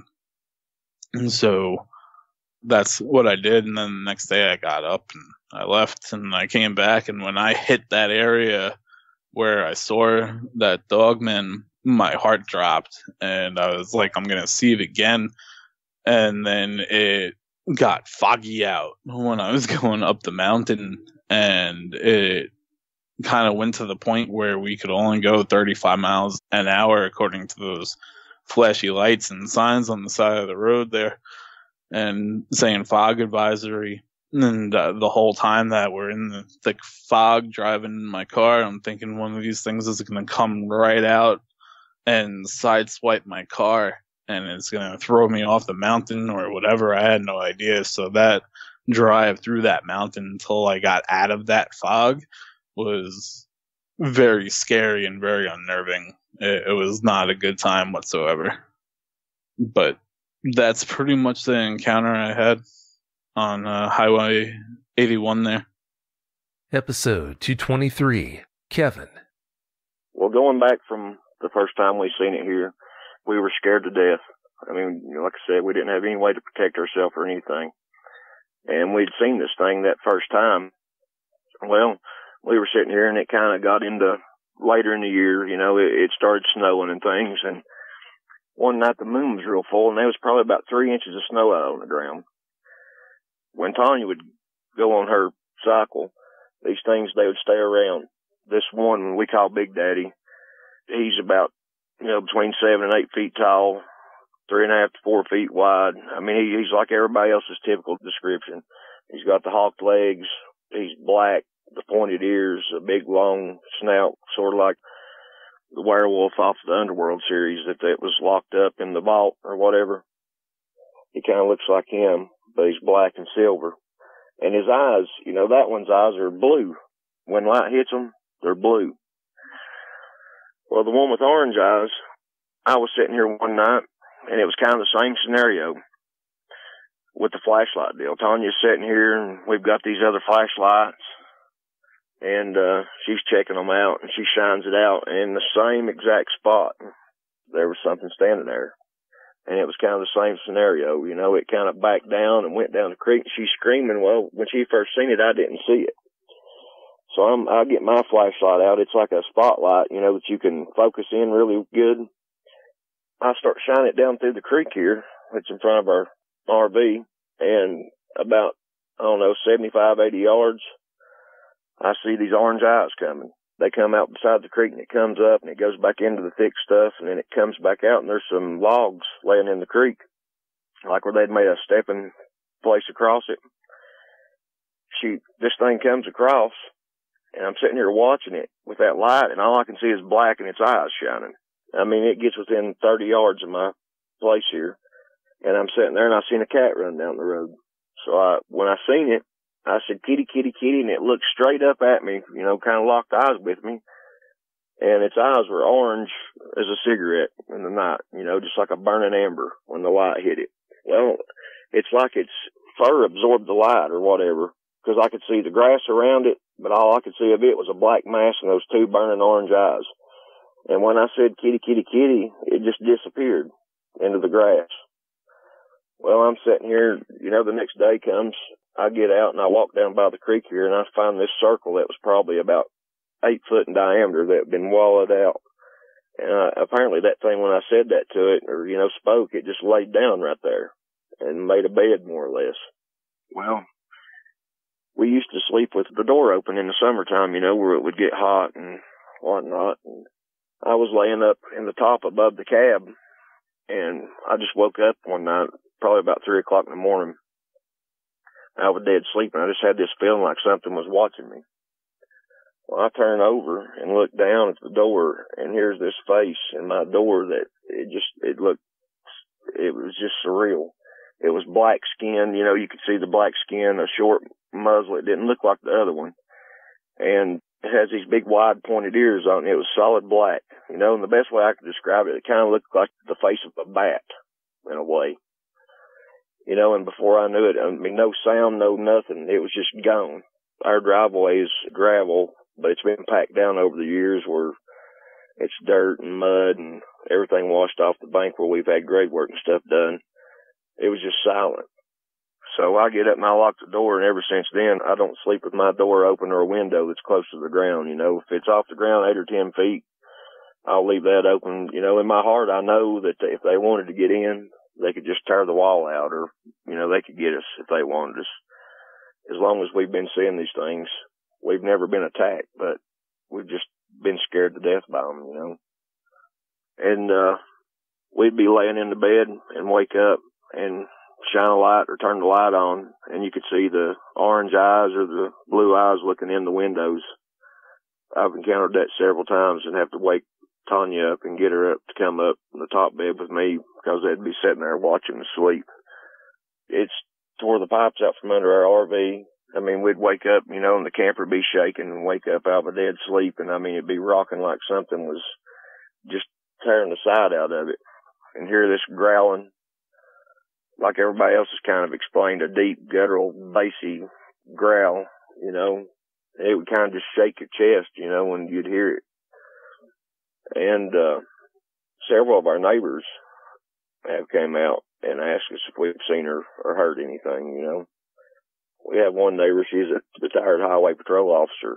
She caught us walking one day and came out, and she's like, have y'all ever seen anything or heard anything around here? She said, my dog goes crazy, and I keep hearing stuff, and, you know, I think I see something out here, but I'm not sure because it's like it moves so fast I can't, you know, really get a glimpse of it. Well, we kind of reconciled with her and told her, you know, you're not crazy. We have seen things around here, you know, and I don't want you to think we're crazy. So we just kind of left it at that with her and told her, you know, just to be careful not walk at night. And another thing that's really interesting is there's a graveyard right behind our house. You know, and it seems like a lot of rivers, graveyards, any kind of bodies of water, you know, a lot of people encounter these things.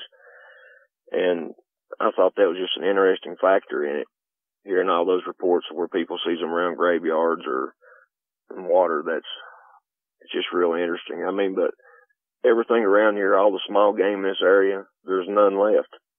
You know, all the groundhogs and rabbits and things like that, you know, that used to be out here and we'd watch in abundance, is just been eradicated. Well, we'll get out and walk by the river and stuff, and I've been stopped probably 5 to 8 times. People asking me if I've seen a small dog, a basset hound, or a chihuahua, or somebody's cat was missing, have we seen this or that? You know, and that's been another problem around here. And, you know, I didn't really want to speak out and say, yeah, I know what's getting them, because people think that it's bears and all that stuff, but like I was telling you, there's hardly no big game left around here. Well, one day we were walking up by the river, and it's an old train track that goes up that they had taken out, but there's still an old road that goes up where you can kind of drop off and you can go fishing. There was an old building there that was laid up to rock, like back in the 1800s, where they had smelted iron and stuff, and they would, I guess, load it into the cars and move it and do their trading or whatever. And I'd never noticed this hole before, so we're walking up through there and drop off the bank to go fishing, and there's like a 4-foot in diameter hole dug out under the foundation of this old rock building. You know, and I kind of had the idea that was kind of where their den was. Well, you go on up the river a little ways, and there's a cut that goes through the mountain, you know, like a tunnel. And right on top of that ridge, we had some neighbor kids that we walk with and associate with. We're really good friends with, that we take out on hikes and stuff. We hiked on top of this ridge, and you know how a dog, it'll sit when it starts to lay down, they'll usually walk in a circle, and then they'll lay down in the middle of wherever they're circling. Well, it was the same thing up there. There was like 3 or 4 big spots. It looked like they'd just been wallowed out and stepped in a circle, you know, and it's like a bedding area. And if you look off the right side, you can see up the road all the way up beside the 4-lane, plumb up the river, like probably a half a mile you can see. And if you look down the other side of the ridge, you can see all the way back down here to the bottom where I'm at. And I think that was kind of a hunting vantage point for these things. You know, they can see people coming up through there, or animals, anything that's walking that trail, they can see it and not even be seen because they're, you know, they're kind of out of their line of sight. They're way up higher than you are, and you'd never even know they were there, or the animal, and they could get it pretty easy. You know, and getting back to another sighting I had, it was kind of the same scenario as the snow and the full moon. It was one of those nights again. It's kind of maybe in January or February. We were sitting here in the same house that I told you in the last story. I seen something come out, and I get to watching real close. And you know how a doe, when they come out in the field, if they've got fawns, they'll come out and they'll check everything out and they'll look around, they'll stomp, and they'll kind of look back to the woods or wherever their babies are, and then they'll keep on proceeding their direction, and the babies will follow. Well, it was kind of a scenario like that. This thing come out. It walks about 30 yards, I'd say, out in this guy's yard that I can see. And it stands there a stick, and it turns around back toward the woods, and it keeps on walking. Well, within a few minutes later, the smaller one comes out. And they just go over toward the left side of the guy's house where I think the trash cans or whatever may be. And they fumble around there, and they walk on off the bank. Well, I was telling you about that one looking at me in my camper. I think it was that small one, because it was from the height and where its face was in the door. You know, it was too small to be one of the bigger ones. We've seen 3 here. There's 2 solid black ones, and then the big one, he's black, and he's got like a silvery gray to his abdomen down to his feet. His bottom of his legs is kind of silvery gray looking. And we've had another neighbor that they moved in and was renting a house down here on the same property that we live on. Well, she kept thinking that someone was out here. You know, she'd see something run through the yard, and she said, I pulled in one night, and my wife was sick, and she was in the bed. And when I rounded the curve here across the creek, there's a little bridge. The big one was back here in the back, right behind my camper. It was on all fours down. You know, I've seen him so much, I know the difference in him. Where he was silvery gray, I seen that on his rump and then his legs. And just as soon as my lights hit him, he was gone up through this thicket. Well, I pull on down and take the neighbor's husband back home, and she's like, there's someone out here. And I was like, I'm telling you, it's not someone, it's these things that I've been telling you about. She said, no, it was standing up and it ran through the yard. I was like, I'm telling you. I said, what color was it? And she was like, it wasn't it. It was somebody. I said, well, what color was their clothes or whatever that you've seen? She said it looked like they had a black jacket on. They were blacked out up top and had, you know, light colored pants on, you know, white or whatever. I told her husband, I said, what did I just tell you that I seen right when we rounded the curve? And he was like, oh man. So this guy gets super scared. He gets his knives out, you know, because he doesn't own a gun either. And he won't even come outside past dark to feed his dogs or anything after he's seen this thing. Well, the other neighbors' kids that used to live here, they'd walk down, you know, the same ones I told you I took hiking and camping and stuff. They walked down and they experienced this thing up in the neighbor's yard. They rounded this corner of this building, and it was standing behind a tree over in the yard and scared them to death, so they won't even walk through the yard no more. You know, said it made out this horrible growling sound that they'd never heard anything like before in their life. It was like within 30 yards of them. But like I said, it never does attack anybody. It just scares you to death. You know, it'll bluff charge like it's going to take a few steps. And when you take off, I mean, it's gone. It's been really, really crazy. And another time that I'd seen the big one, I had a buddy, he was going to a divorce. And we were sitting out here at the end of the road, and we were talking one night, and it was probably 3 or 4 o'clock in the morning, and we still lived in a little cabin across the creek over here at that time. And I see this black figure. I mean, it's moving super fast, man. I mean, I've never seen anything move so fast that was awkward looking. You know, it kind of looks like a bear, but it's a little higher in the front than it was in the back. And this thing, it just runs up on the neighbor's porch, and there's some cat food there, and it sniffing around, and it just takes off and goes back down toward that cabin I was telling you we lived in. Well, Tanya was down there by herself at that time, and she was like, Kevin, she said, there's something sounded like it was galloping like a horse down through here. She said, I heard it, but I never did see anything, you know. When it took off by that car, I ran down through there, down the road, to check on her, and she was telling me this, and there's really nowhere for it to go. I mean, it's a little pie-shaped wooded area. If you cross the creek, it's a real big thicket of briars and, you know, like small locust trees growed up with big thorns and stuff on them. And this thing just disappeared. And I got to talking to that neighbor. She said these 2 big black somethings come across, and she watched them for all I can play around this rocky outcrop that's on the mountain that she could see, you know, when the leaves are off. And she goes inside to get her binoculars and comes back out, and she kind of loses track of them. You know, she couldn't find them no more. But the last few encounters that we've had with these things, it's just been in passing. We'll be sitting here in the vehicle. We'll pull in at night, and they run through the driveway, or they'll be at the neighbors, you know, in this wooded area. They'll cross over and go up to the other neighbor that's asking us if we'd seen anything, the highway patrol lady. And they just terrorize everybody through here. I mean, you know, there's several people that seen them, but only a handful will even say anything to you. You know, they don't want to sound like they're crazy. But over here at the river, they have perfect access to everything down through here. I mean, they can go plumb up the river. Like I said, there's a strip of trees that runs behind all the houses right through here. And it's probably a quarter to half a mile.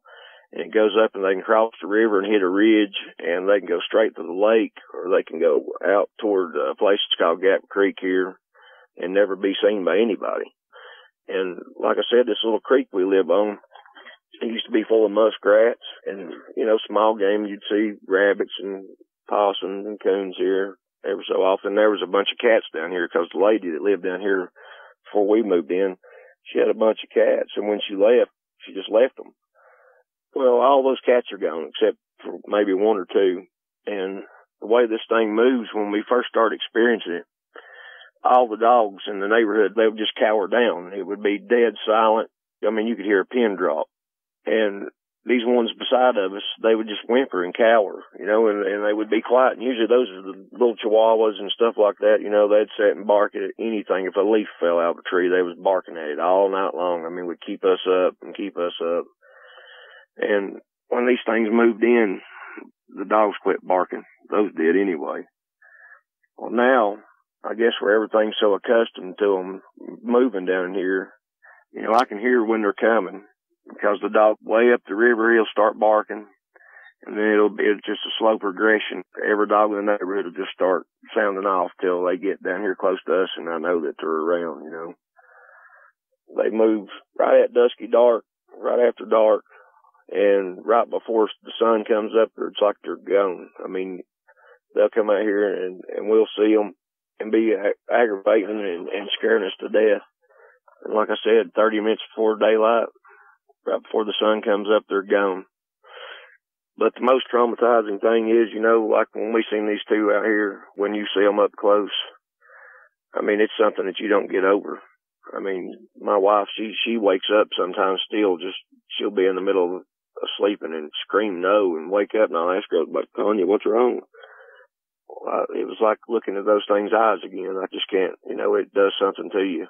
She's seen it closer than I have because she woke up one night and it was staring in the window, and she's seen it face to face, and the only thing that was between her and it was a pane of glass. You know, it's really took a toll on her. She won't hardly go fishing with me around here. She won't go in the woods hardly no more. She don't enjoy camping. She won't do anything as far as being outdoor activities unless it's at a residence or somewhere here close where she can stay. You know, we used to enjoy going to the mountains and ginseng hunting and just hiking and taking those kids fishing different places, you know, through the mountains and the waterfalls and things, and we don't even do that no more. Every time we get out, she's afraid that she's going to see something, and she gets these uneasy feelings all the time. It's just been hard. It's harder for me dealing with her than it is to actually see it. I mean, you know, after a while, I got to thinking, you know, if they were going to hurt us, they would have done it before now, because they would have caught us walking down the driveway or something, and they've been here, and when they start growling and stuff in these thick places that's around here, you know, if they wanted us, they could have had us right there. But it's just, I think it's more of a mental game to them. What's really crazy is like when I see this thing walking out the mountain at that house up there, if we focus in on it, you know, I tell Tanya, I'm like, look, it's coming out. You can watch it right there. It's sort of like I don't know if they're on a different level or they can sense people looking at them or just have a sixth sense about them. But it's almost like they can tell, you know, that thing will stop and it knows that we're watching it. It'll veer off and go back into the woods. You know, when I was out here in the driveway, one time it rained. This is when we was having a lot of activity. When it first started, it was really, really bad. I mean, these things were around every night. They aggravated us. I mean, they'd be where we were staying over in that wooded area. Like I said, I'd hear stuff breaking. They would be in their pots and pans outside. Like if we cooked on a fire or grilled out that night, they would be out there, the grill would fall over. We'd hear stuff all night long, and you get up and look out. It's like when they heard the first little inkling of sound that they were gone, they just disappeared. It's just been difficult dealing with them. The last experience that I can recall, this was about a month and a half ago. I was at one of our, the guy that owns the property that we stay on and we rent from. I was at his house. The woods where we live now, that's on the property where we stay, there's some roads that kind of intersect out through here, and he lives up more toward the 4-lane part, 19E. Well, the little woods here, you can come out by the river. You have to cross the road once and you hit a thick, like a 20-foot strip of woods, but it's real thick that they can move through, right? Well, it goes up and it broadens out like a pie shape, and it gets broad and it goes plumb to another road. Well, that little road cuts down behind a church, and all they have to do is hop that road, and there's another patch of woods. Well, that patch of woods, you go out probably 150 yards or so, and you just go up on top of the hill, and you're right at his other property. We were sitting out there that last time, and there's a graveyard there also. He goes out to get something out of his truck. He come back in, he said, "Gosh, Kevin," he said, "I thought you were pulling my leg, because I told him about him." He just kind of laughed it off and told me he'd smelled the smell, because I was telling him it smells like rotten meat and like an old dog or a goat smell with pee on top of it, and he just laughed it off. Well, he was out there and he said, "I seen it, Kevin." He said, "I seen it." He said it was standing up. He come out beside my barn, walked all the way around the fence of the graveyard, and went back down in the woods, and it was walking bipedally. He said it was probably about 7 foot tall or so, and it was brown. Well, I'd never seen a brown one here. The only ones, like I told you, I seen, they was black, and then that one was silver on it. Well, this was like 20 minutes later. We go out there, and I'm looking with him and stuff and see if we can find any tracks or see anything else. And it's all grassy through there, so apparently there wasn't no tracks or anything. Well, it was getting dark about that time, so I go ahead and I pull down here at my place. And I pull off the road, and I seen something go across the driveway kind of. I flip my headlights on, hit bright on, and here's this thing standing in the road. It takes off running up the hill and runs toward the highway patrol lady's house. And it was brown. It didn't have the big snout like the other ones, It was, I don't know, it was more of a puggy looking face on this one. And I really didn't catch the ears on it, but it was so fast that I really couldn't focus in and tell you every detail about that thing.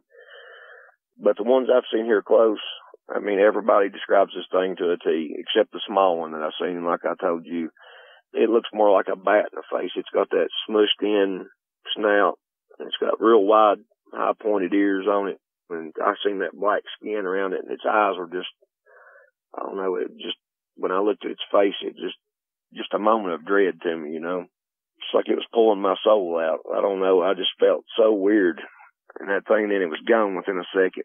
But that was the most recent experience that I'd had with them. It's probably in the last month or so, actually physically seeing one. And they just keep getting braver. When all this first started, like I told you, it was probably 4 months before I even really, really laid my eyes on this thing. And like I said, it was at that phone pole across the creek there. And when we shined the light on it, it was like something off a horror film. Everybody says about like Bad Moon and Blood Moon and all this stuff. Well, this thing, like I was telling you, I think it looks more like that one off of the Underworld movie that took out the vault. It's got that long face, the big one does, anyway. He's solid black, but he's more muscular, more robust than that one off the movie. More barrel-chested, big. It's creepy how their arms look. They're just the way they hang down below their knees. They're just like everybody else says too. Their bicep part looks normal, then their forearm is just out of proportion to their body. And the black claws and the forked legs. I used to be skeptical of everything like that and didn't believe in Bigfoot because I'd always been out in the woods my whole life. Since I was a young boy, I started squirrel hunting when I was like 8 or 9 years old. My grandpa took me for the first time. And I've never experienced anything like this. And my grandpa, he even worked for the Forestry Service for years, you know, clearing out roads and doing stuff like that. And if he did see anything or knew anything, he didn't say nothing to us. You know, I guess he'd have to keep that hush-hush, sort of like a game ranger or game warden would do. You know, they'd let you know without letting you know, not to go in there. He'd just tell me certain spots to stay out of, not to go there. And this last encounter aired on episode 225, James. Well, our friends wanted to make sure we were aware of any potential dangers and that we could keep ourselves safe until the local authorities could come and take care of whatever problem cropped up. So in an effort to make sure of that, my friend's son, who was about 4 or 5 years older than me, took me out the day before they left and showed me how to use the 410 shotgun, which is not a very big shotgun. But he taught me how to shoot with it, how to maintain it, how to store it away safely so that it wouldn't pose a danger to me or my mom. He made sure we knew where the big flashlight was at in case we needed it for going outside at night. And I remember this night really well. It was trying to think, I want to say it was September, maybe, mid to late September, and fall and winter come earlier in that part of the country because of the mountains and the forests and everything than it does in just about anywhere else except for maybe the Northwest and the Northeast. So this was a particularly brisk evening, and the sun had set. The dogs were put out in their fenced-in area, as they always were, and they were never really happy about being fenced in out there. They'd much rather be inside the house, but they were just too rambunctious and rowdy to be allowed in the house. They'd just destroy too much. So they all had their dog houses, and they were all lined with hay or straw or something that they could use to keep themselves warm. Usually once they were put out in the fenced-in area, especially with it getting colder, they'd settle down relatively quick, 10, 15 minutes at most. And then you wouldn't hear a peep out of them unless something that wasn't supposed to be on the property, a person or a wild animal, got too close to their enclosure. And then they'd just go nuts. So this particular evening, my mom was fixing dinner on the wood stove, which that's a very interesting experience in and of itself, watching her cook and then the quality of the food that comes off of something like that. Anyway, we had been hearing the dogs. They'd been in their fenced-in area for about a half hour, 45 minutes since the sun went down. And initially they did quiet down. But then as my mom started fixing dinner, they started up. They all were going crazy, barking at something. And we let it go on for 10 or 15 minutes, thinking maybe it was just a resurgence of they wanted to come in and we couldn't let them come in. But after 20, 25 minutes of this, of them carrying on, my mom asked me if I would go out and take the shotgun with me and as well as the flashlight and see what was driving them so crazy. So I was somewhat reluctant to go out in the cold, but my mom asked me, and I did for the most part what my mom asked me to do, just try and help out. So I took and I put on a lightweight jacket. I grabbed the shotgun, I grabbed the flashlight, and I went out the side door by the kitchen. Walked up to the fence in the area. I opened the gate that led in. I closed it behind me so the dogs wouldn't come running back, wouldn't come charging at me and get by me and then go charging at the door. That would have been horribly irresponsible of me. So I continued on my way up to where they were at. And I noticed, I was shining my flashlight ahead of me, and I got where I could see them. And I noticed about 4 or 5 yards before I got to them that they were all pointing at the exact same point in the woods, and they were going ballistic at this point. They absolutely refused to stop, even though I tried to calm them down. At which point I thought, okay, there's something out there, and it might be a raccoon, but based on what my friends had told me, it could be anything from a raccoon all the way up to a small black bear. So I really didn't have any kind of desire to have an encounter with something even as big as a black bear. So I was trying to get a good look at what they were barking at, and I started shining my flashlight kind of back and forth in the area. And I just caught the side profile of, at first I thought it was a large dog, and the longer I looked at it in the light of my flashlight, I realized it's not a dog. That's a wolf. I mean, I'd seen enough wolf on nature documentaries to know the difference between a wolf's head and a dog's head. Only this one was, take the biggest wolf head you've ever seen in your entire life and double it in size. And that's close to what I was looking at that night. Now, at that point in my life, I was 3.5 to maybe 4 feet tall. So if you can imagine a head that large coming out from the side of a tree, and you get kind of the impression of where the shoulder joints would be at the front of the thing, and I realized very quickly this wolf was a monstrously sized wolf, because it was on all fours. It was at least 6 to 8, maybe more inches taller than I was, and this thing is on all fours. At which point it's like it took this thing this long, and I'm sure this is not the case, but it seemed like it took it 5-10 seconds to notice that somebody was looking at it with a flashlight and saw it.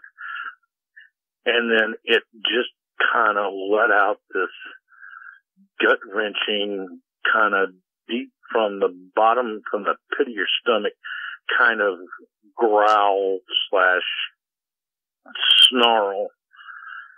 And it exposed its canines at the front of its muzzle, and these things were almost as long as my pinky finger and almost as big around.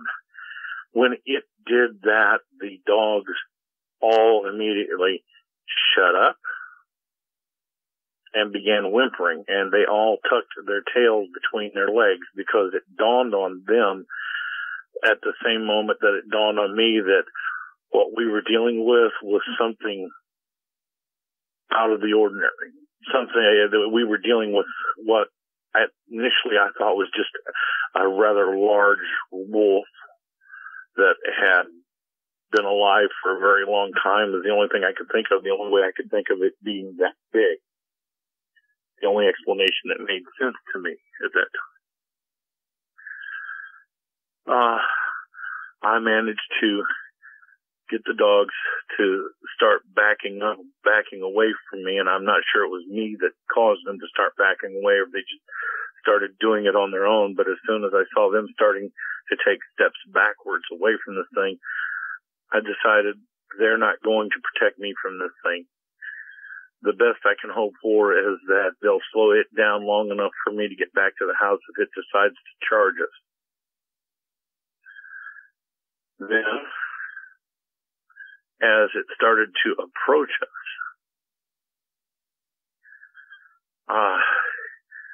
this stench, the breeze picked up just for a moment and blew towards us from this thing, and the stench that assaulted my nose was unlike anything I've ever smelled before or since.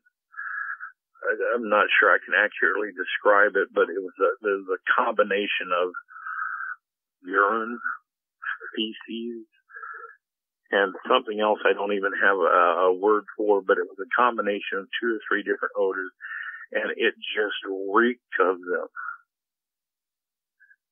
And it was those odors combined with what I was looking at that just really started to cause my base instincts, my fight or flight response to start becoming overwhelming. And the only thing that kept me from just dropping the flashlight, dropping the shotgun, and turning tail and running, because I knew, as big as this thing is, that 410 shotgun wasn't going to do anything but make it mad. And that was the last thing I wanted to do. But I was holding on tooth and nail to one thought, one piece of information that came to the forefront of my mind at possibly the one and only time I've ever really needed that particular piece of information. And that is, if you turn and run from a predator, they will chase you down and they will kill you. Then they'll drag you off somewhere, most likely, and eat your remains. Or they may just decide to eat you while you're still alive. The safest way to get away from a situation like that is to back away. So with every ounce willpower I could muster at this point, I backed away slowly. But as it came out from the wooded area and I got so I could see more of this thing, it didn't look right for a dog. I mean, it was still on all fours, but something about it was just not right, not normal for every other wolf I've ever seen. The front, what I thought at the time, the front paws were wrong. There wasn't enough hair on them. The abdomen area and across the back, behind the back of this thing, where the midsection of this thing, both the back and the front, didn't have anywhere near what I thought it should have as far as fur. It was like somebody with thin hair. And then you get down to the rear legs where the waist would be on a person, just above the rear hips. And I could see that the fur got really thick all over again, all the way down to the paws. I happened to notice that some of the fur around the ankles seemed to be, I don't know, it looked kind of clumped up or matted in somehow. And then the thought came to mind that, some dogs will sit down and they will bend their head over because they don't have any other way of doing it, but they'll chew on wherever they've got an itch. And I'm thinking, okay, that may be what happened there. And it was one of those really off-the-wall, kind of things that, why am I worrying about what it did to scratch and itch? The thing's still coming at me. I could see the upper body from the shoulders all the way up the neck, and covering the entire head. The fur was thick and what you would expect to see on a wolf. And it had these, at least in the light of the flashlight, it had these evil, is the only way I can describe it, this malicious stare. And the eye color that I could make out with the flashlight, and the thing had was almost an amber gold, which part of me in the back of my mind thought, no creature that feels this evil should have such a nice color to their eye. It should be red or something, but it wasn't. And then I noticed I could kind of see the chest area, and I noticed it had the chest on this thing was not like any wolf I'd ever seen. It reminded me of a human chest. And I'm slowly still backing away, and I'd covered about a third of the distance between the house and where I had initially run into this thing. And I knew there was no way, especially with that gate that I closed behind me, that I was going to make it out of this enclosure. If I decided to turn tail and run, the thing would catch me. So long as I kept backing away, I thought maybe it was mistaking me as another predator, or maybe it was just backing me out of its territory, but that didn't feel quite right either, and I couldn't put my finger on it. And this just, my mind is still trying, and my conscious mind at this point was still trying to wrap itself around what the bits of information that I was getting. And then I took a quick glance over my shoulder, and I could see the gate was only a few feet behind me, and then the house was only just on the other side of the driveway. And I looked back, and this thing did something that I was not expecting. Something I was told animals like this, that no animal outside of a bear could do. And it wasn't that it stood up. It wasn't just something that it sprang up on its hind legs and did. No, it was like it had to force itself up by its front paws, just like somebody doing a push-up and then pushing themselves up off of the ground. And as it did this, I started hearing this sound. And at the time, I didn't recognize what it was. It was a few years and several movies and fights and things later before I realized what that sound was. It was like every bone, every joint in this thing's body was snapping and cracking and popping. It was just the most god-awful collection of sounds a body could make without actually vocalizing it. And when it was done, it was standing on its hind legs. And it went from being just 6 to 8 inches, a little more than that, taller than me, to being more than double my height. And what I had thought were front paws were human-like arms attached to a humanoid or a human-like torso and abdomen. When it stood up on its hind legs, it just shattered everything I ever believed that every adult had ever told me about this. And that was, werewolves don't exist. Vampires don't exist. They're just things people made up to scare little kids. They're not real. And yet here I am, less than 24 yards from the house that I was staying in, with a flashlight pointing at what could only be a werewolf or what's become known as a Dogman. And it let out that growl again. It was almost like it was leering at me, daring me to do something that it would give it the excuse to just take a swipe at me or come charging at me. And I think I may have let myself at this point because my mind was running in a little circle between the idea of I'm looking at a Dogman and then the other part of my brain going, Dogmen, werewolves do not exist, can't exist, they're not real. And yet all of my senses are telling me this thing is real. It's standing right here in front of me. In the meantime, I managed to back up to the gate. It reached behind me, and by some miracle, I found a latch, and I opened it, and I pushed it back open, and let the dogs come with me, because I wasn't about to leave them at this thing's tender mercies to see what it would do to them. I was already terrified enough. My my flight instinct will say there was no fight just like sheer terror, the likes of which have never experienced any other time in my entire life. Was really starting to become more and more overwhelming.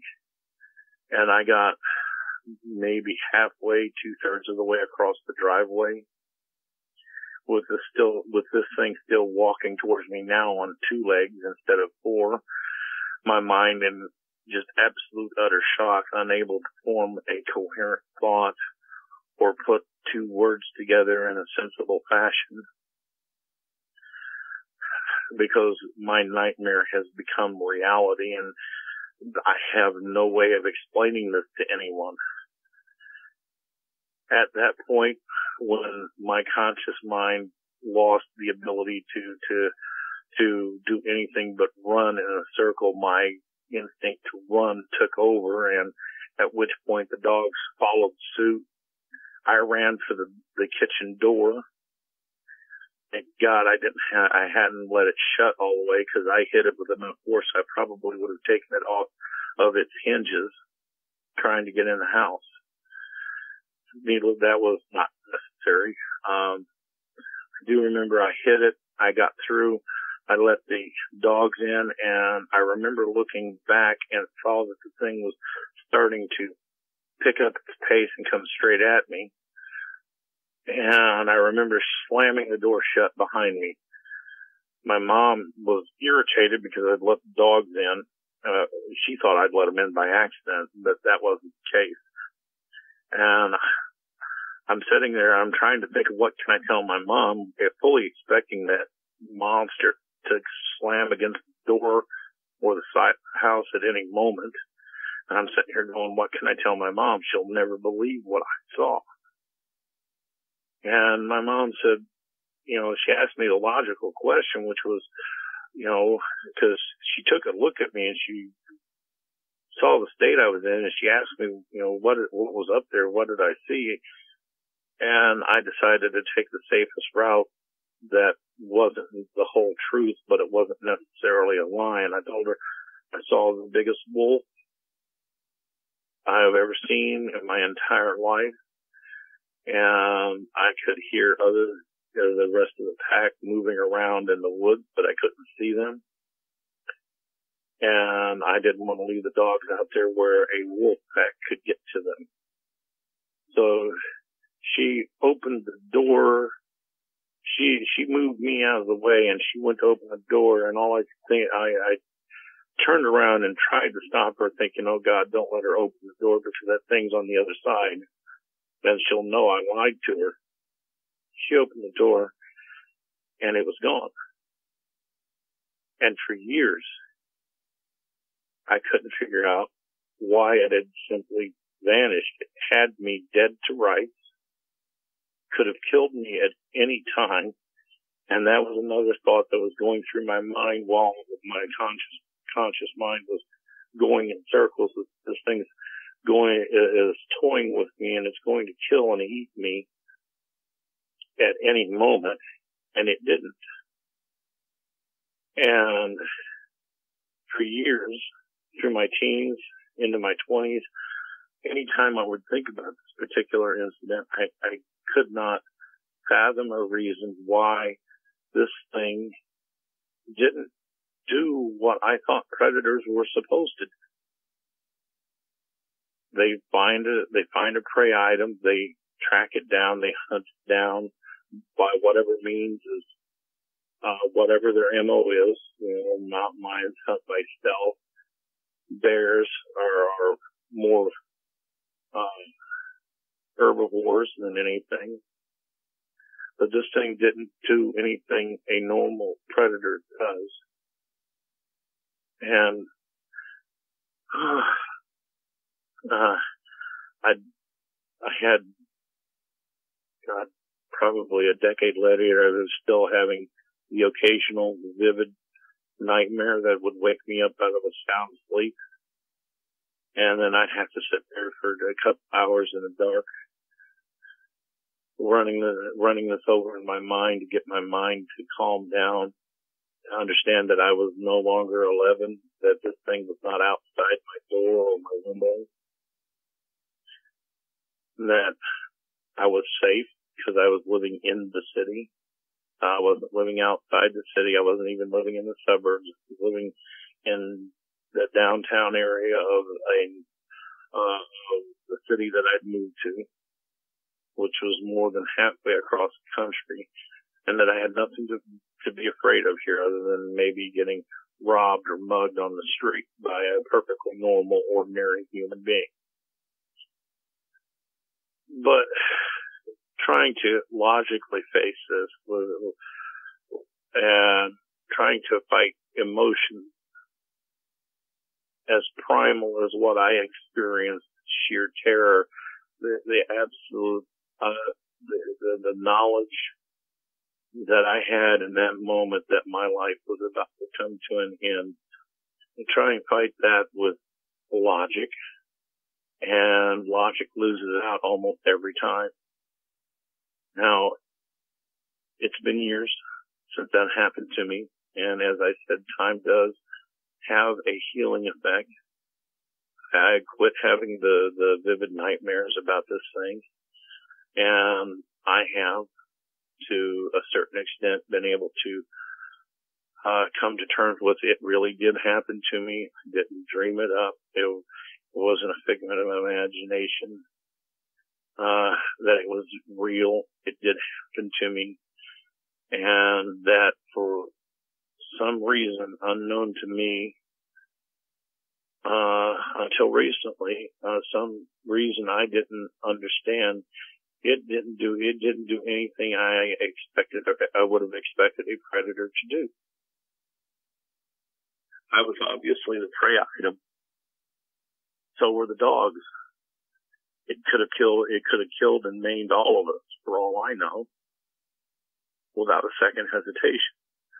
But then I remember, as I think back to that moment, when it went from being on all fours to going to being upright and looking down at me, I remember thinking for just the briefest moment, this thing is leering at me as if he's just having fun, that he's toying with me, and he's deriving, this thing is deriving some sort of sick, sadistic pleasure from the fact that I am so terrified that I literally pissed myself. And then I pushed that away because I was still thinking of this thing as a predator, a monstrous predator, but still a predator with what a normal, with the instincts of a normal predator, the thoughts of a normal predator. And I think the fact that I viewed it as a normal predator was the only reason I was able to keep backing up and backing away from the thing rather than trying to run from it. If the thought that this is an actual monster, not a predator, with a monster with at least a human level, a human capacity for evil emotions, a human capacity for that level of thought, I probably would have turned and run, and there's no telling what would have happened to me if I'd done that. It might have still let me go, but it might have decided enough, it had toyed with me enough and come after me. But since I've come to terms, more or less, with this incident, with this encounter, and I've been able to have a little more of an objective viewpoint of the details that I recall, I realized I wasn't dealing, I wasn't dealing with a normal apex predator. I was dealing with a monster, a true evil to the core of its being monster. And that brief thought of it's toying with me because it's getting some sort of sick pleasure out of my fear. That thought was the truth that I didn't want to face at the time. This thing wasn't just some animal. There was an intelligence in those eyes. And it knew just exactly how terrified I was. I mean, the physical signs were there. I mean, I'm sure I stank of fear. I was sweating. I wetted myself. And the dogs were no help. They were just whimpering and backing up along with me. And if they could have turned, if they could have gotten away from this thing and left me, they would have. But I was between them and the gate, and they were between me and it. And I think there were 4 or 5 souls, myself and all the dogs, who were never so happy to see the inside of the house as we were that night. Well, that's going to do it for tonight's show. I hope everyone's enjoying the holidays and has a great new year. Thanks as always so much for listening. Have a great night. If you've had a Dogman encounter of your own and would like to speak with me, whether in private or on the show, please go to dogmanencounters.com and submit a report. I'd love to hear from you.